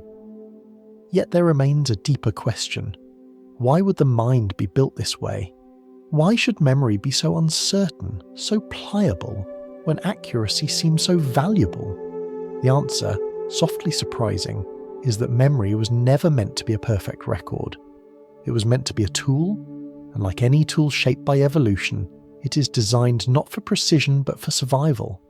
Imagine, for a moment, if memory truly were perfect. Every detail of every day, etched in flawless clarity, forever retrievable.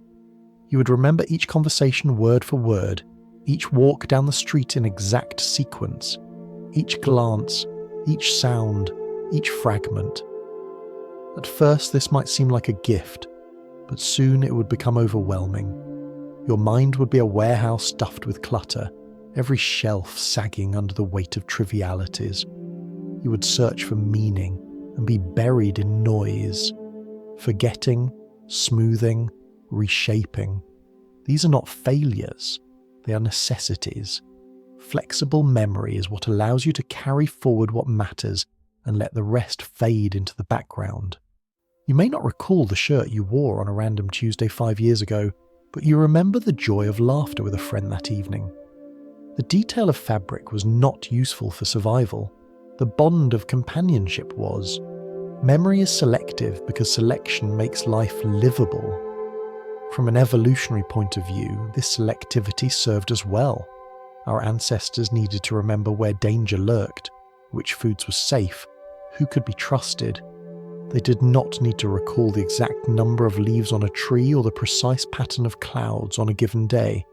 So the mind evolved to highlight the meaningful, the emotional, the potentially life-saving, and to let the rest dissolve. In this sense, memory is like a spotlight sweeping across a stage, illuminating what is important while the rest fades into shadow. And it goes further. Flexible memory does not just preserve what matters, it adapts those recollections to new circumstances. Imagine a hunter who once encountered a predator near a river. The memory of that danger, vividly coloured by fear, becomes sharper with retelling. Even if the details shift, was it dusk or dawn? Was the animal on the left bank or the right? The essential lesson remains: be cautious near rivers. The flexibility of memory ensures that the story adapts, that the warning spreads, that survival improves. Accuracy of detail matters less than the continuity of meaning. You can see this in your own life too. Consider how you remember moments of failure. At the time, they may have felt devastating, but years later, those memories may reshape into stories of resilience, even sources of pride. The facts did not change, but the meaning did, and that flexibility gives you strength. A rigid memory would have trapped you in pain. A pliable one lets you reinterpret and grow. Think also of the way memory fuels creativity. Because memories are not fixed but fluid, they can blend, overlap, recombine. A dream may borrow from half a dozen fragments, weaving them into something entirely new. A novel or a painting may arise from memories stitched together in ways that never truly occurred, but carry the weight of lived experience. Creativity, in many ways, depends on memory's willingness to bend. A perfect archive could record but never invent. A flexible memory both records and creates.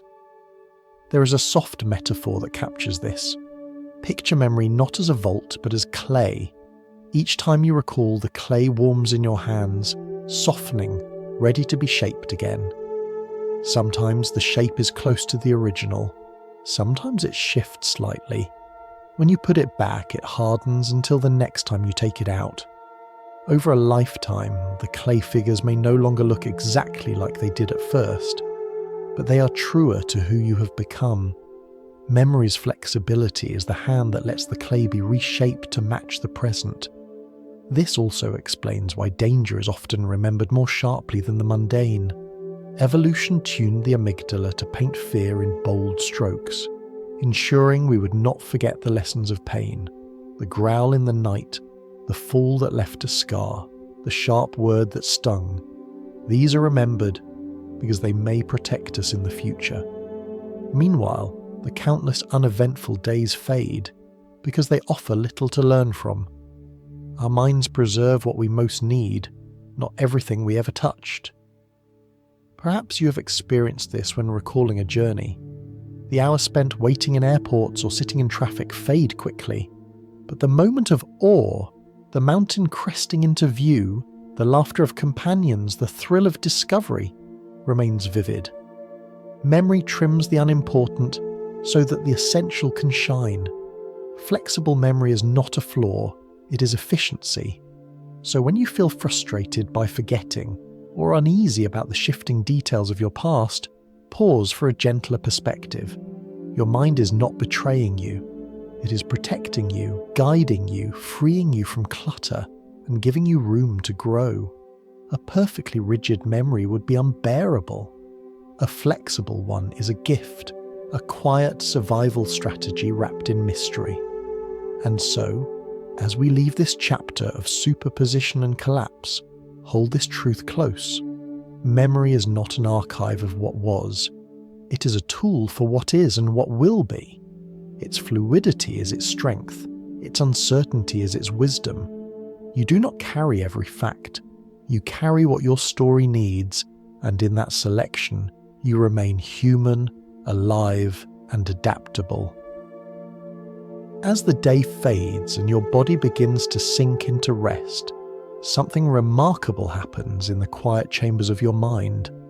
While you lie still, perhaps unaware of the hours passing, your brain begins its own gentle labour. Neurons hum softly, connections spark and fade, and deep inside, a quiet librarian begins their nightly shift. Their task is not to shelve books of paper, but to tend the volumes of your experiences, to decide which will be polished and preserved, which will be quietly set aside, and which will be left to blur at the edges. Scientists have long known that sleep is essential for memory, but the deeper truth is more enchanting. During the phase known as rapid eye movement, or REM sleep, your brain is astonishingly active, even as your muscles relax and your body lies still. It is during this time that the librarian works most diligently, sorting through the events of the day, reshuffling them onto different shelves, and binding them into stronger volumes. Without this nightly tending, memories would remain fragile, like loose notes scattered across a desk, easily lost in the clutter of tomorrow's papers. Think of your brain at night as a great library after closing time. The visitors are gone, the lights are dim, and the janitors sweep through the halls. Books left open on tables are carefully closed and placed back on the shelves. Notes scribbled hastily are tucked into the right volumes. Some books, worn and rarely borrowed, are allowed to fade into the shadows. Others, bright and full of meaning, are placed prominently at the front. The library is not static. It is curated, reshaped, and made ready for the next day's visitors. You may have noticed this effect in your own life without naming it. Perhaps you studied for an exam late into the night, only to find the information settled more firmly in your mind after sleep. Or perhaps you rehearsed a skill, practicing piano or memorizing lines, and woke up able to recall them more fluently. Sleep had not merely given you rest, it had worked like an unseen hand, strengthening the pathways that mattered, polishing the shelves. At the same time, sleep performs another service. It clears away what is not essential. The brain is constantly flooded with sensory input, much of it trivial. The colour of a stranger's umbrella, the pattern of cracks in a sidewalk, the sound of a door creaking, all are registered, but not all deserve space in the library.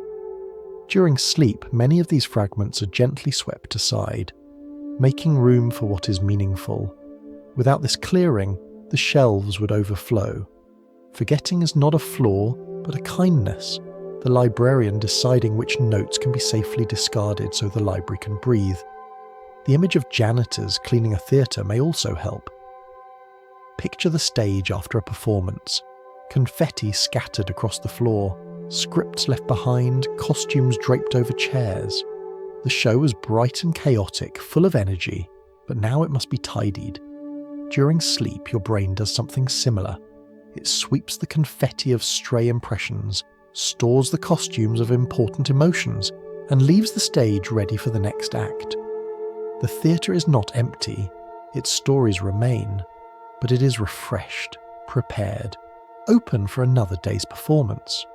There is even evidence that sleep helps integrate memories, linking the new with the old.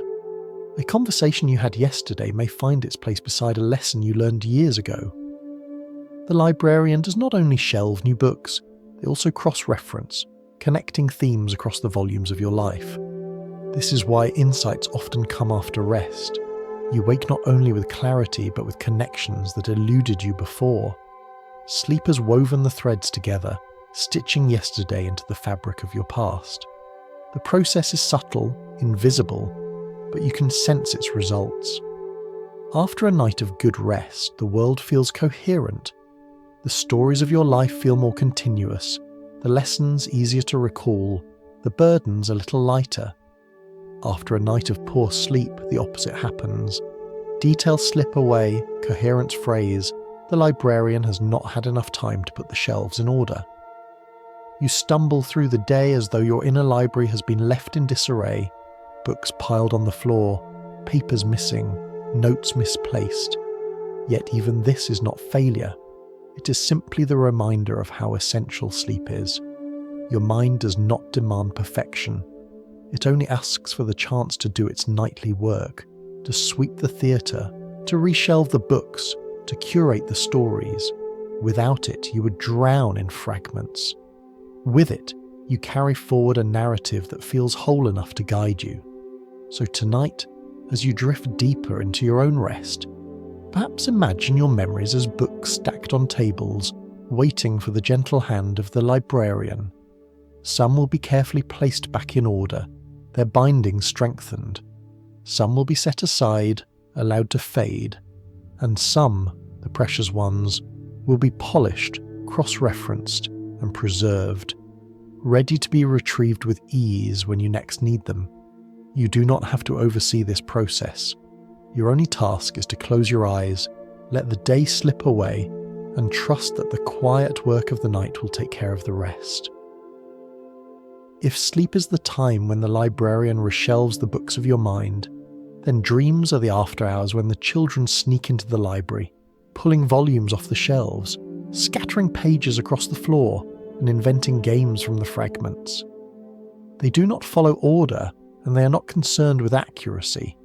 They delight in recombination, turning scraps of memory into surreal collages that sometimes make no sense, and yet leave you with a feeling that lingers, like the aftertaste of a strange but unforgettable meal. Think of the last dream you remember. Perhaps it was nonsensical. You were sitting for an exam in a swimming pool filled with marshmallows, or you were flying through the sky while holding the leash of a dog who ran joyfully on the ground below. Such images seem absurd when daylight arrives, yet they are stitched together from threads of memory.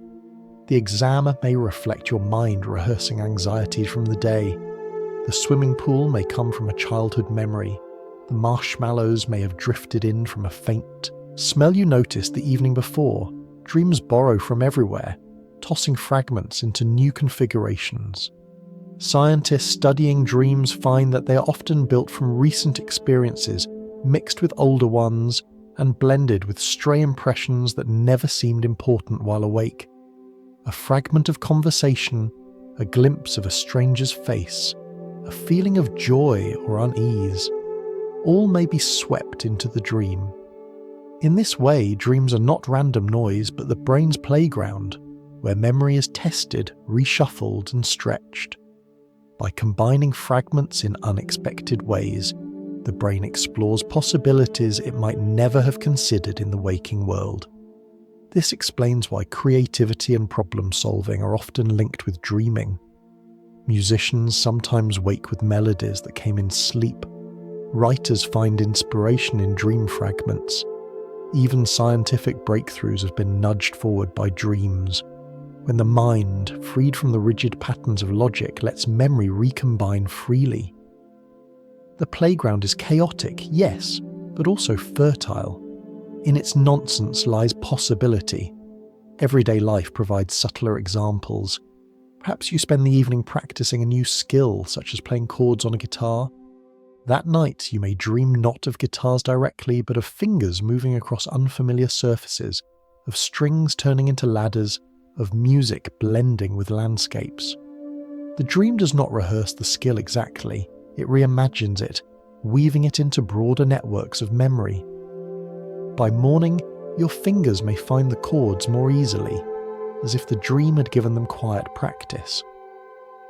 The surreal nature of dreams also reflects how memory fragments are stored. They are not kept as whole stories, but as distributed pieces scattered across brain regions. When you dream, the brain activates these pieces in unusual patterns, linking one fragment with another. The result is like a patchwork quilt sewn from scraps of fabric, some brightly coloured, some worn thin, some cut from entirely different garments. The quilt may look strange, but it carries warmth, and it carries meaning hidden in the stitches. There is something gently humorous in the way dreams disregard logic. You may accept the strangest transformations without question. A cat speaking in riddles, a bus that turns into a boat, a hallway that stretches forever. While awake, you would notice the absurdity. But in dreams, the playground rules apply. The mind does not insist on coherence, it delights in possibility. And perhaps this is part of why dreams feel both bewildering and oddly familiar. They remind us that memory is not a rigid filing system, but a living network, free to dance and recombine. Nostalgia often sneaks into dreams as well. A childhood home may appear, not as it truly was, but blended with other places you have lived.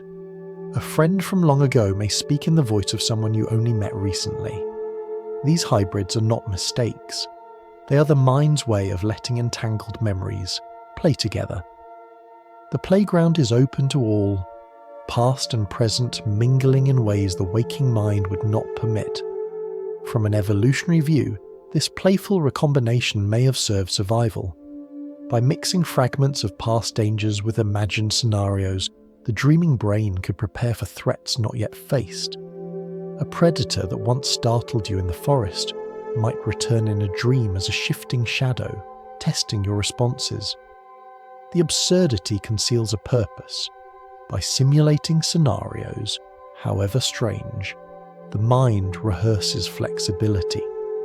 Dreams are the training ground where memory, freed from the burden of accuracy, becomes imagination. You can feel this when a dream leaves you unsettled, even if it made no sense. Perhaps you dreamt of being lost in a city that kept changing, streets folding into rivers, buildings turning inside out. The details are impossible, but the feeling of disorientation is real, and it lingers. The memory fragments that built the dream have been recombined to test your sense of orientation, your resilience. The playground has left its mark. So the next time you wake from a dream that seems absurd, perhaps smile at it. See it not as meaningless chaos, but as the work of your mind's playground, where memory fragments loosen their ties, mingle freely, and return with new shapes. The exam in the swimming pool with marshmallows may not have happened, but it carries truths about your anxieties, your humour, and your creativity. The dog running while you flew may not exist, but it carries truths about companionship and freedom. The playground is whimsical, but it is also wise.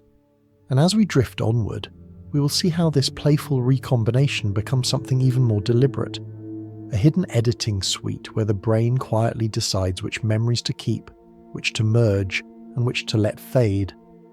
For now though, imagine your mind as a playground after dusk, swings creaking, slides gleaming, children's laughter echoing faintly. It is your memories dancing together, creating a dreamscape as unpredictable as it is essential. When you fall asleep, your mind does not simply rest. It slips into a workshop hidden behind the curtains of consciousness, where memories are not only reshelved, as we saw with the nightly librarian, and not only tossed into playful recombinations, as we explored in dreams, but also carefully edited. This workshop is like a dimly lit editing suite, where reels of your day's experiences are unspooled, trimmed, rearranged, and sometimes even spliced together with older reels. What emerges is not a perfect copy of the day that was, but a revised cut, ready to be carried into the story of tomorrow. Scientists studying memory have discovered that during sleep, especially during the alternating rhythms of deep sleep and REM, the brain does not merely replay events, but actively reshapes them. Neurons that fired together during the day fire again, strengthening connections. Others weaken, letting details slip. Sometimes fragments are merged, forming composites. It is as though the editor sits with scissors and tape, cutting out what seems unnecessary, splicing together what seems useful, and laying aside reels that will no longer be screened. You can sense this in the way sleep changes learning. If you study before bed, you often recall the material better the next morning, not because you repeated it endlessly, but because your mind's editing suite has polished it, discarding distractions and sharpening the essential. Students know this instinctively when they say, "I'll sleep on it." They are trusting the quiet editor to refine the footage overnight. But the editing suite is not only for new knowledge. It also revisits older memories, sometimes blending them with recent ones. This is why you may dream of a school classroom while surrounded by the people you work with now, or why you may wake with a new perspective on an argument long past. The editor has cut together reels from different eras, juxtaposing them until a new insight emerges. Sleep is not passive storage, it is creative editing. There is a comforting metaphor here in the art of film. Imagine reels of raw footage arriving in a studio at the end of a long day of filming. The scenes are messy, full of false starts, background noise, moments of brilliance hidden among clutter. If the footage were left untouched, it would overwhelm, but the editor, in the quiet hours, trims, rearranges and polishes until a coherent story emerges. You, the viewer, never see the raw reels. You see the edited film, which may not capture every detail but carries the essence of the story. Your memory works the same way. This editing is not flawless. Sometimes the cuts are too sharp, leaving you with gaps. Sometimes scenes are blended that do not belong together, producing confusion or even false recollections. But overall, the process serves you. It ensures that you carry forward what matters most, while the rest drifts quietly into the shadows. Without this hidden editing suite, your inner library would be cluttered with endless reels, unwatchable and overwhelming. With it, you hold a coherent narrative you can live with. Everyday life gives glimpses of this process. Think of a conversation you had yesterday. Perhaps it lasted an hour with tangents and pauses. Yet when you recall it a week later, it has become a few sharp exchanges, a theme, an impression.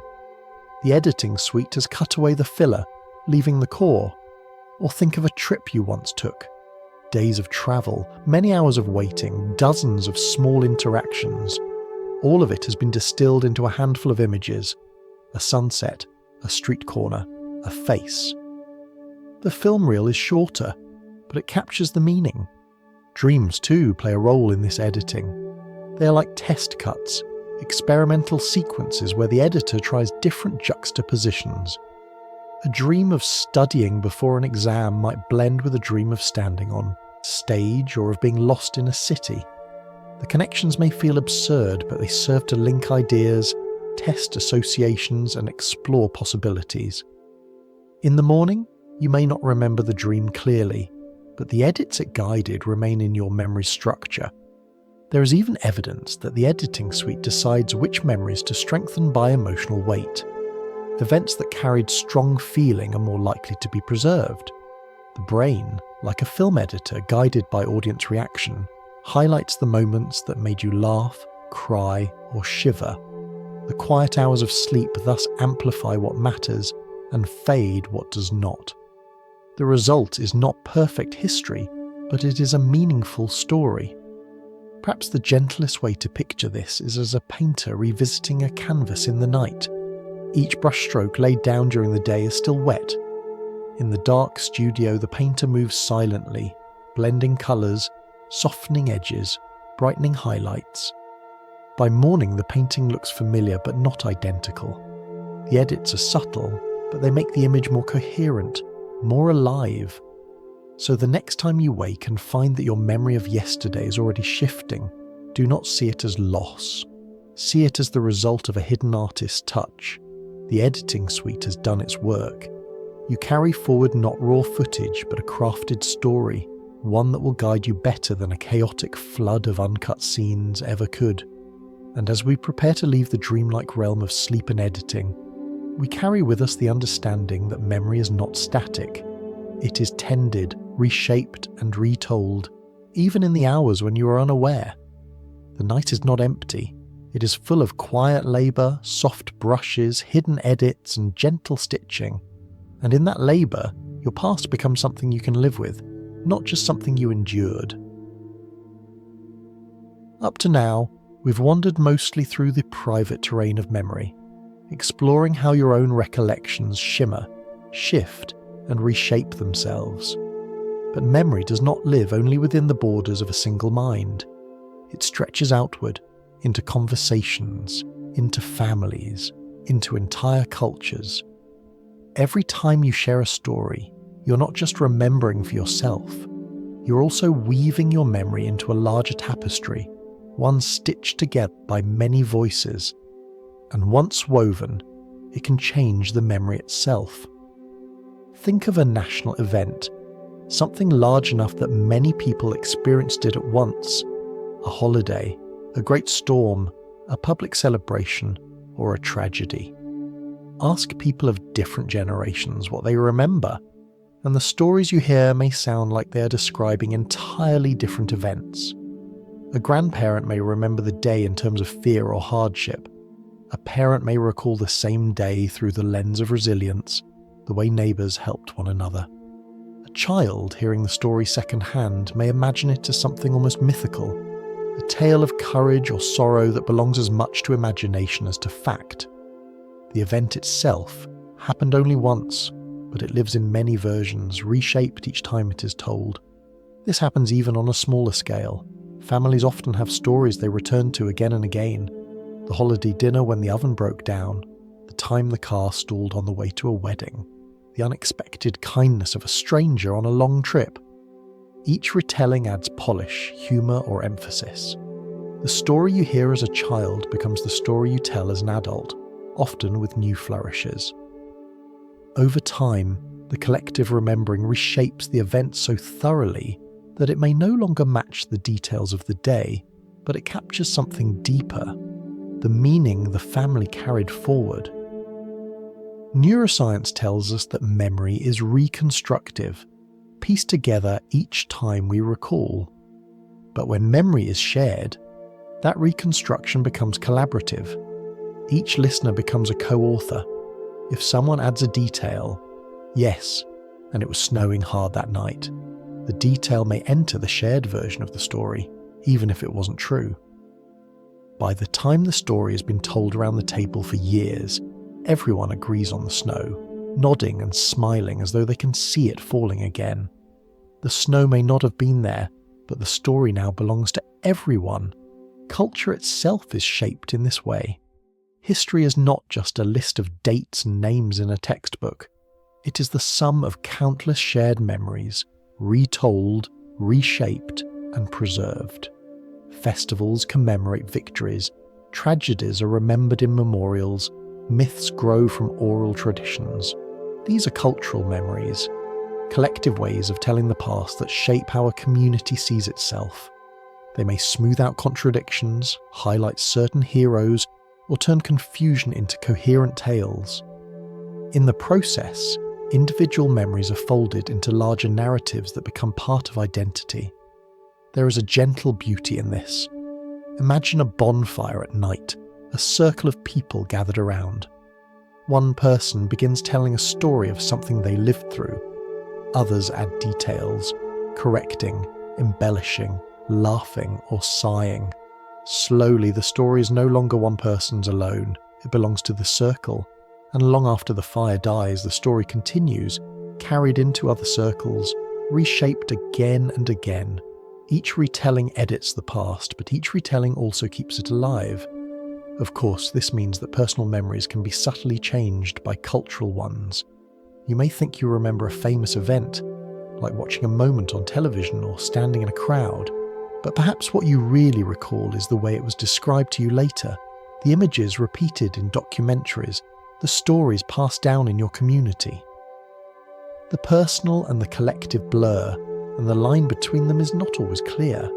What matters is not only whether the memory is factually precise, but how it connects you to others. Even disagreements can play a role in this process. When two people recall the same moment differently, the conversation itself becomes a new layer of memory. The laughter at the disagreement, the insistence, the compromise, these shape the way the story will be told in the future. The disagreement is stitched into the fabric, becoming part of the shared recollection. So when you think about your memories, it may be helpful to realize that you are never entirely their sole keeper. They are touched by others, reshaped in conversation, folded into the broader narratives of your family, your culture, your time. Far from weakening them, this gives them richness. A memory shared is a memory that grows, adapting not only to the needs of one mind, but to the needs of many. Tonight, as you lie in quiet, you might imagine your life not as a solitary library, but as a communal one, with shelves that stretch beyond your reach. Some books are yours alone, tucked away in private alcoves, but many volumes sit in the open, where others have written notes in the margins, underlined lines, or added whole chapters. The stories are no longer entirely yours, but they are stronger for it, warmer, more enduring. And as we drift onward, we will look not only at how memories are shared, but also at how entire groups can misremember together, carrying false details as confidently as truth. For now, though, rest with this thought. Your memories are threads, and when you share them, they are woven into a tapestry larger than yourself. The pattern may not be perfectly accurate, but it is beautiful, and it binds you to the people who stand beside you at the firelight. So far, we've seen how memory can be shared, reshaped, and retold across families and cultures. But sometimes, something even stranger happens. Entire groups of people can misremember the same detail in exactly the same way. These collective misrememberings are not rare, and they are so curious that they even have a name: the Mandela effect. It reminds us that memory, whether personal or communal, is not a perfect recording device, but a living, shifting story. And sometimes the story spreads so widely that millions of people believe in a detail that never existed. The Mandela effect takes its name from a particular moment of collective false memory. In the early 2000s, many people insisted they remembered Nelson Mandela dying in prison during the 1980s. They recalled news reports, even televised funerals. Yet Mandela had in fact been released from prison, had gone on to become president of South Africa, and lived until 2013. How could so many people across continents share the same incorrect memory?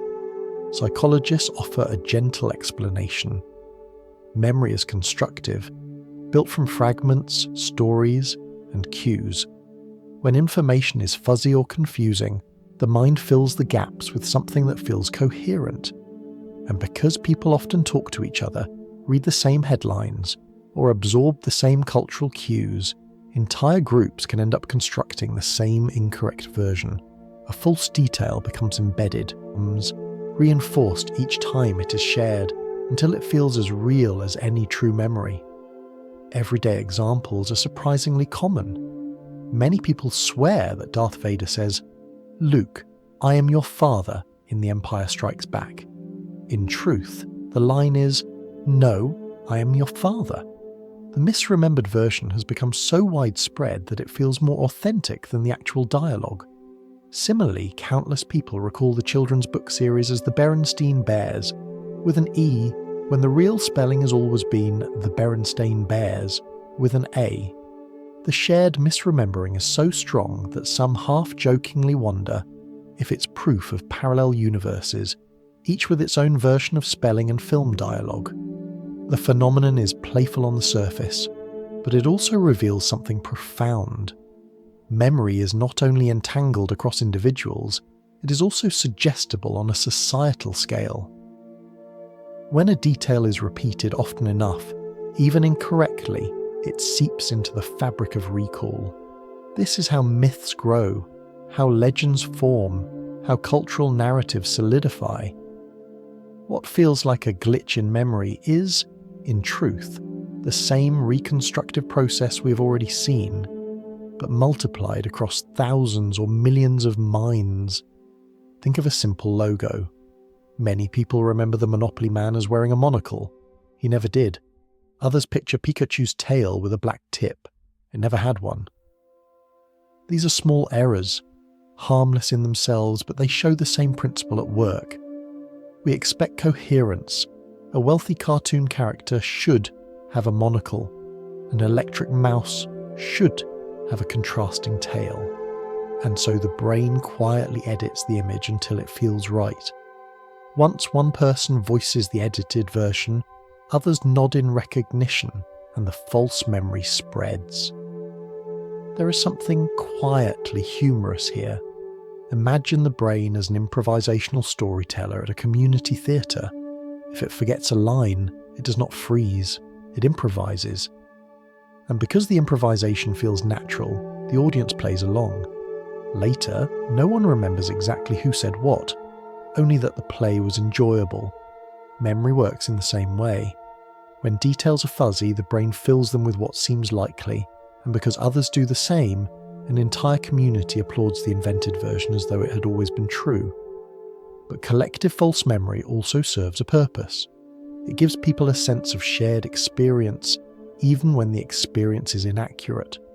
Laughing together about misremembered lines, debating the spelling of Berenstain versus Berenstein, or marvelling at how many people recalled Mandela's death decades early, all of these become social glue.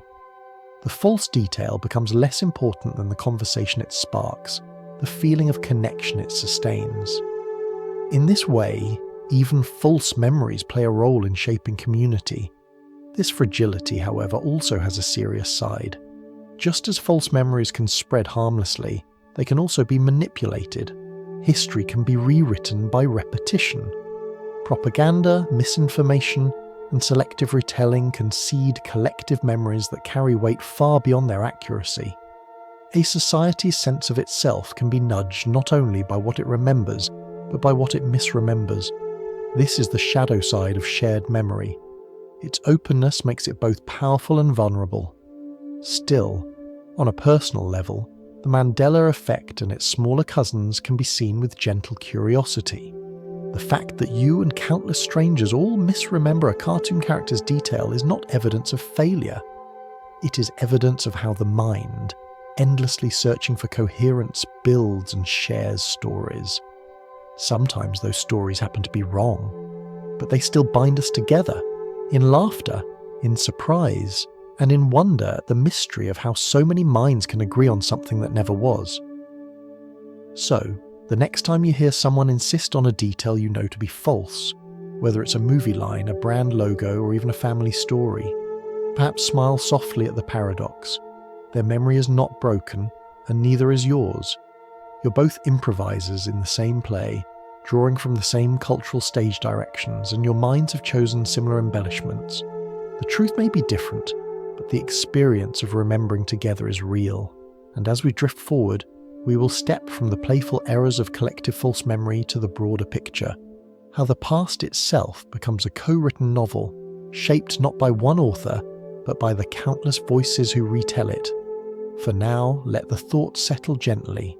Your memory is not only yours, it belongs also to the community of minds around you, and sometimes together, you all remember things that never quite happened, and that too is part of being human. When you think of memory, it is easy to picture it as something private, tucked away inside your own mind like letters sealed in an envelope. But when we step back, we see that memory is never entirely solitary. It is co-written, retold, reinforced, and reshaped by others. Your memories live alongside those of family, friends, neighbours, even strangers. Together they form something larger than individual recollections, a collective story, woven not by a single author but by many hands.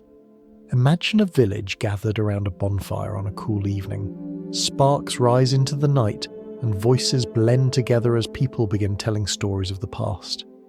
One person recalls a long ago storm and how the community rebuilt afterward. Another adds a detail about the sound of the wind, how it roared like an angry sea.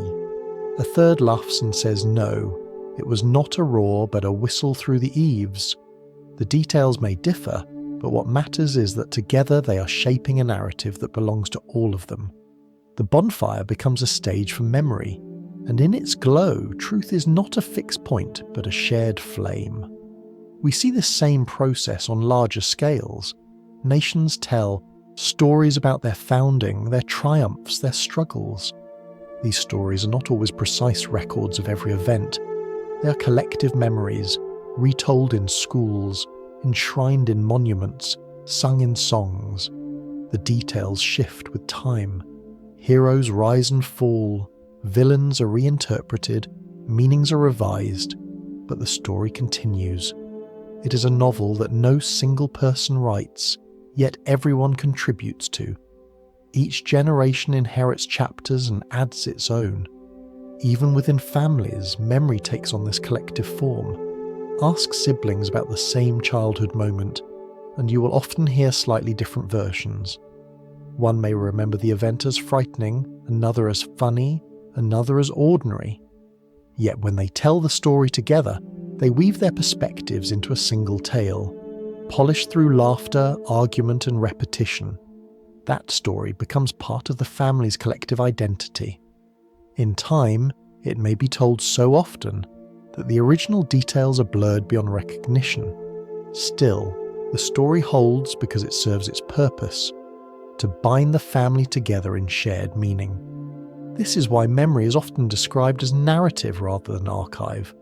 A perfect archive would preserve every fact, but it would not necessarily provide coherence or belonging. A narrative, however, gives shape. It selects, emphasizes, and smooths. It gives us a place to stand together. The inaccuracies are not failures. They are features of a story designed to connect. You can sense this when you think about how people remember historical figures. The details of their lives may be lost, misreported, or disputed, but the stories endure because they serve as symbols. They carry values, warnings, or hopes. George Washington cutting down a cherry tree, though never historically true, became part of America's collective memory because it symbolized honesty.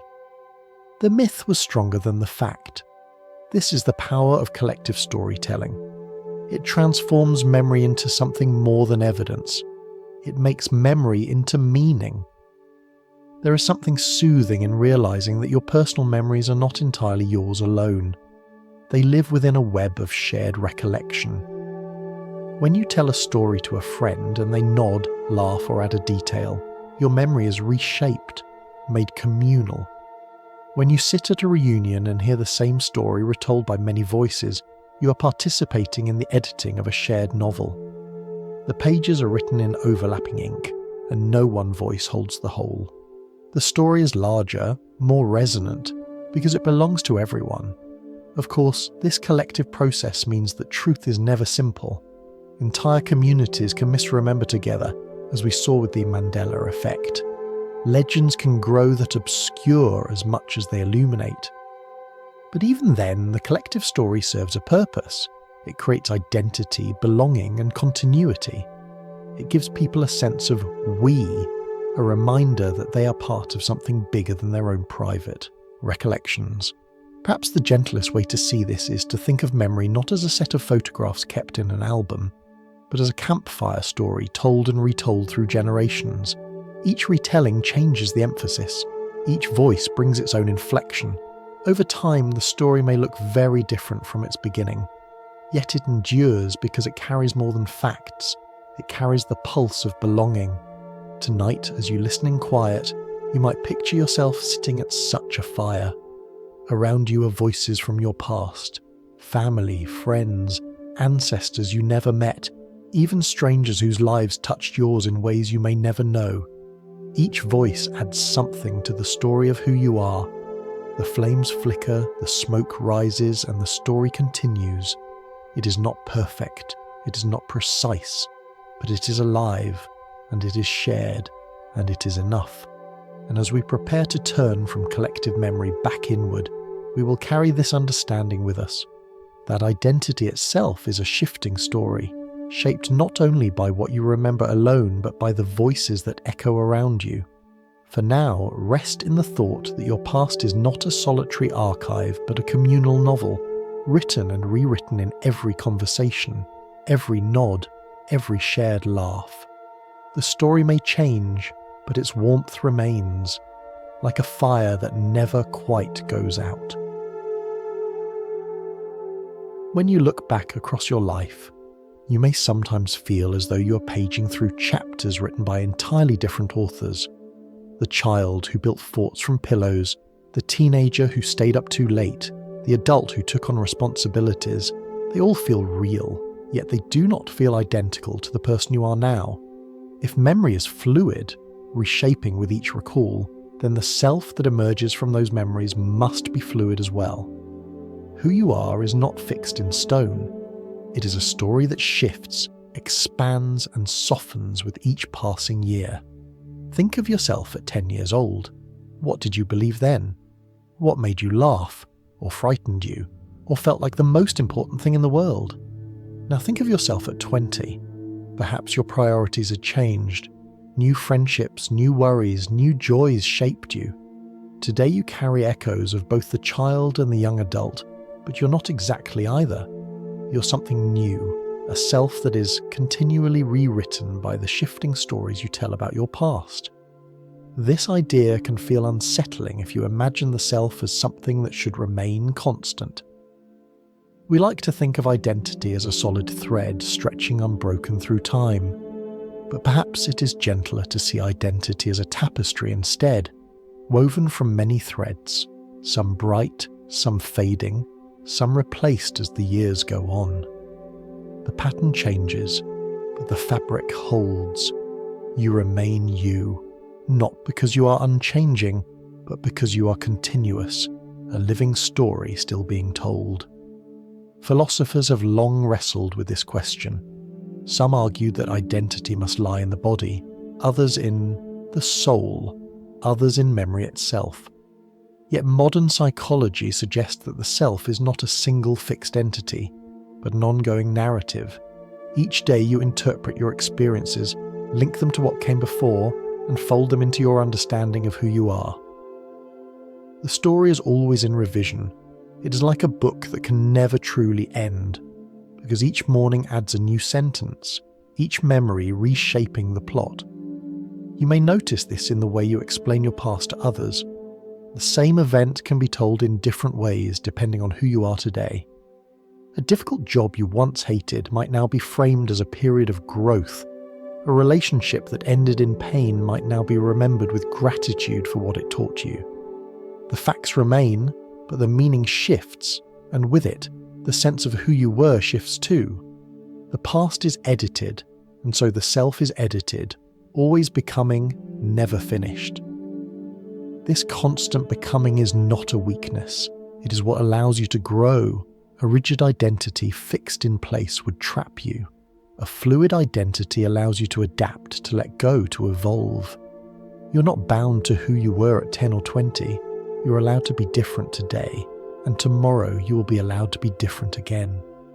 Memory's fluidity makes selfhood flexible, resilient, capable of change. A simple metaphor may make this clearer. Picture yourself as a river. At any given moment, the water flowing past looks continuous, steady, familiar. But the water is never the same. It is always moving, always renewed. If you return to the river after a year, you may feel it is the same, yet none of the water remains from before. So too with you. The current of memory makes you feel continuous, but the self is always shifting, shaped by new flows, new tributaries, new rains.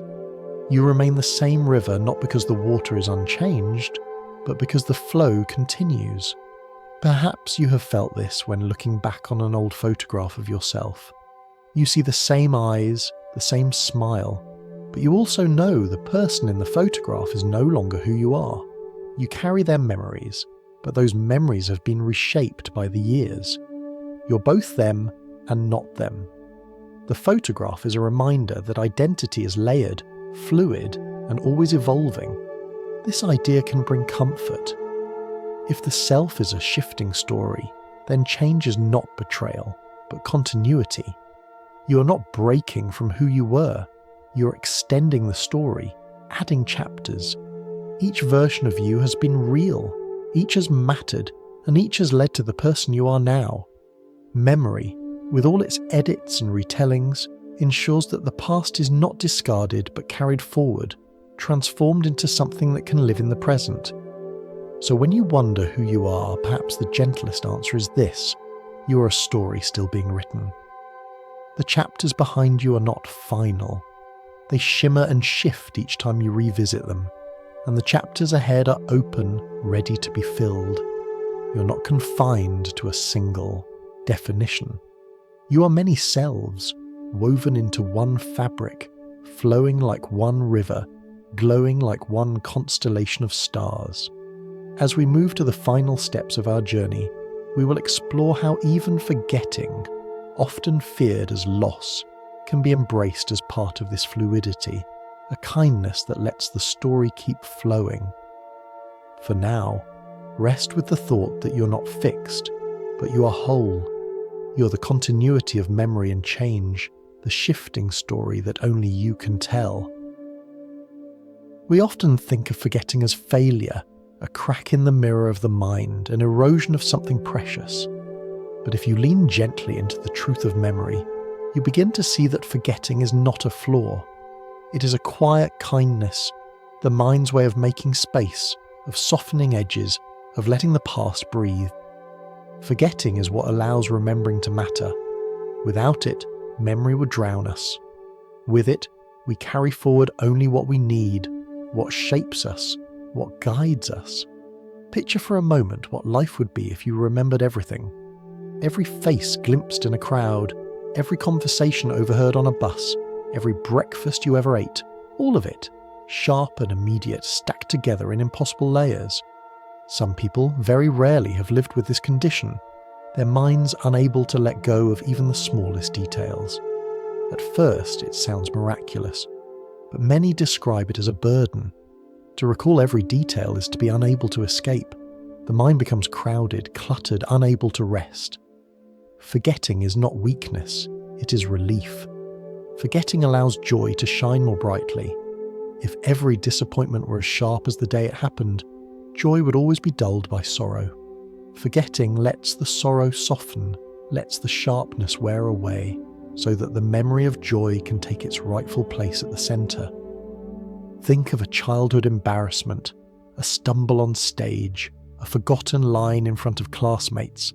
At the time it felt unbearable. Now the edges are blurred, the sting gone. You may even smile at it. Forgetting has done its quiet work, transforming pain into story, wound into memory softened by time. This kindness extends to the everyday. You forget the tedious waits in lines, the hundreds of commutes, the countless chores. What you carry instead are the moments of meaning, the unexpected kindness, the small victories, the laughter that surprised you. The clutter fades so that the essentials can shine. Forgetting is the editor who trims the film, leaving the scenes worth watching again. There is also resilience in forgetting. Imagine carrying grief without the softening of time. The first weeks of loss may feel unbearable, each memory too sharp. Yet slowly, forgetting moves in, not erasing but cushioning. The memories remain, but the pain no longer slices. You can hold the memory without breaking. Forgetting makes that possible. It lets love remain while grief becomes gentler. Even creativity owes something to forgetting.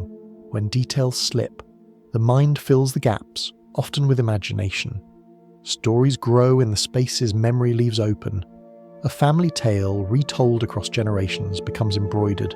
Richer, perhaps less accurate, but more alive. Without forgetting, there would be no room for invention.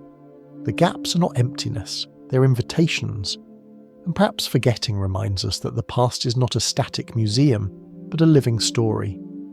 Museums preserve objects exactly as they are, behind glass, untouched. But your past is not behind glass. It is alive, shifting, fading here, glowing brighter there. Forgetting ensures that memory is dynamic, not frozen. It lets the story change with you, so that the past is not a weight but a companion. There is a gentleness in thinking of memory and forgetting as stars in the night sky. You do not see every star. Some are hidden behind clouds, some too faint for your eyes, some vanished altogether. Yet the stars you do see form constellations, patterns that guide you across the darkness. Forgetting is the absence that makes the constellation visible. Without the gaps, without the darkness, there would be no shape, no story, no guidance. Your memories shimmer not because they are flawless, but because they are scattered lights in a sky full of forgetting. So when you notice something has slipped away, a detail you can no longer recall, a day that feels hazy, a name on the tip of your tongue, perhaps treat it not as loss but as part of the rhythm. The mind is breathing, clearing space, letting go of what it does not need. What matters will return when called, and what does not return has done its work already. Forgetting is not the end of memory, it is memory's partner, the silent shadow that lets remembering shine.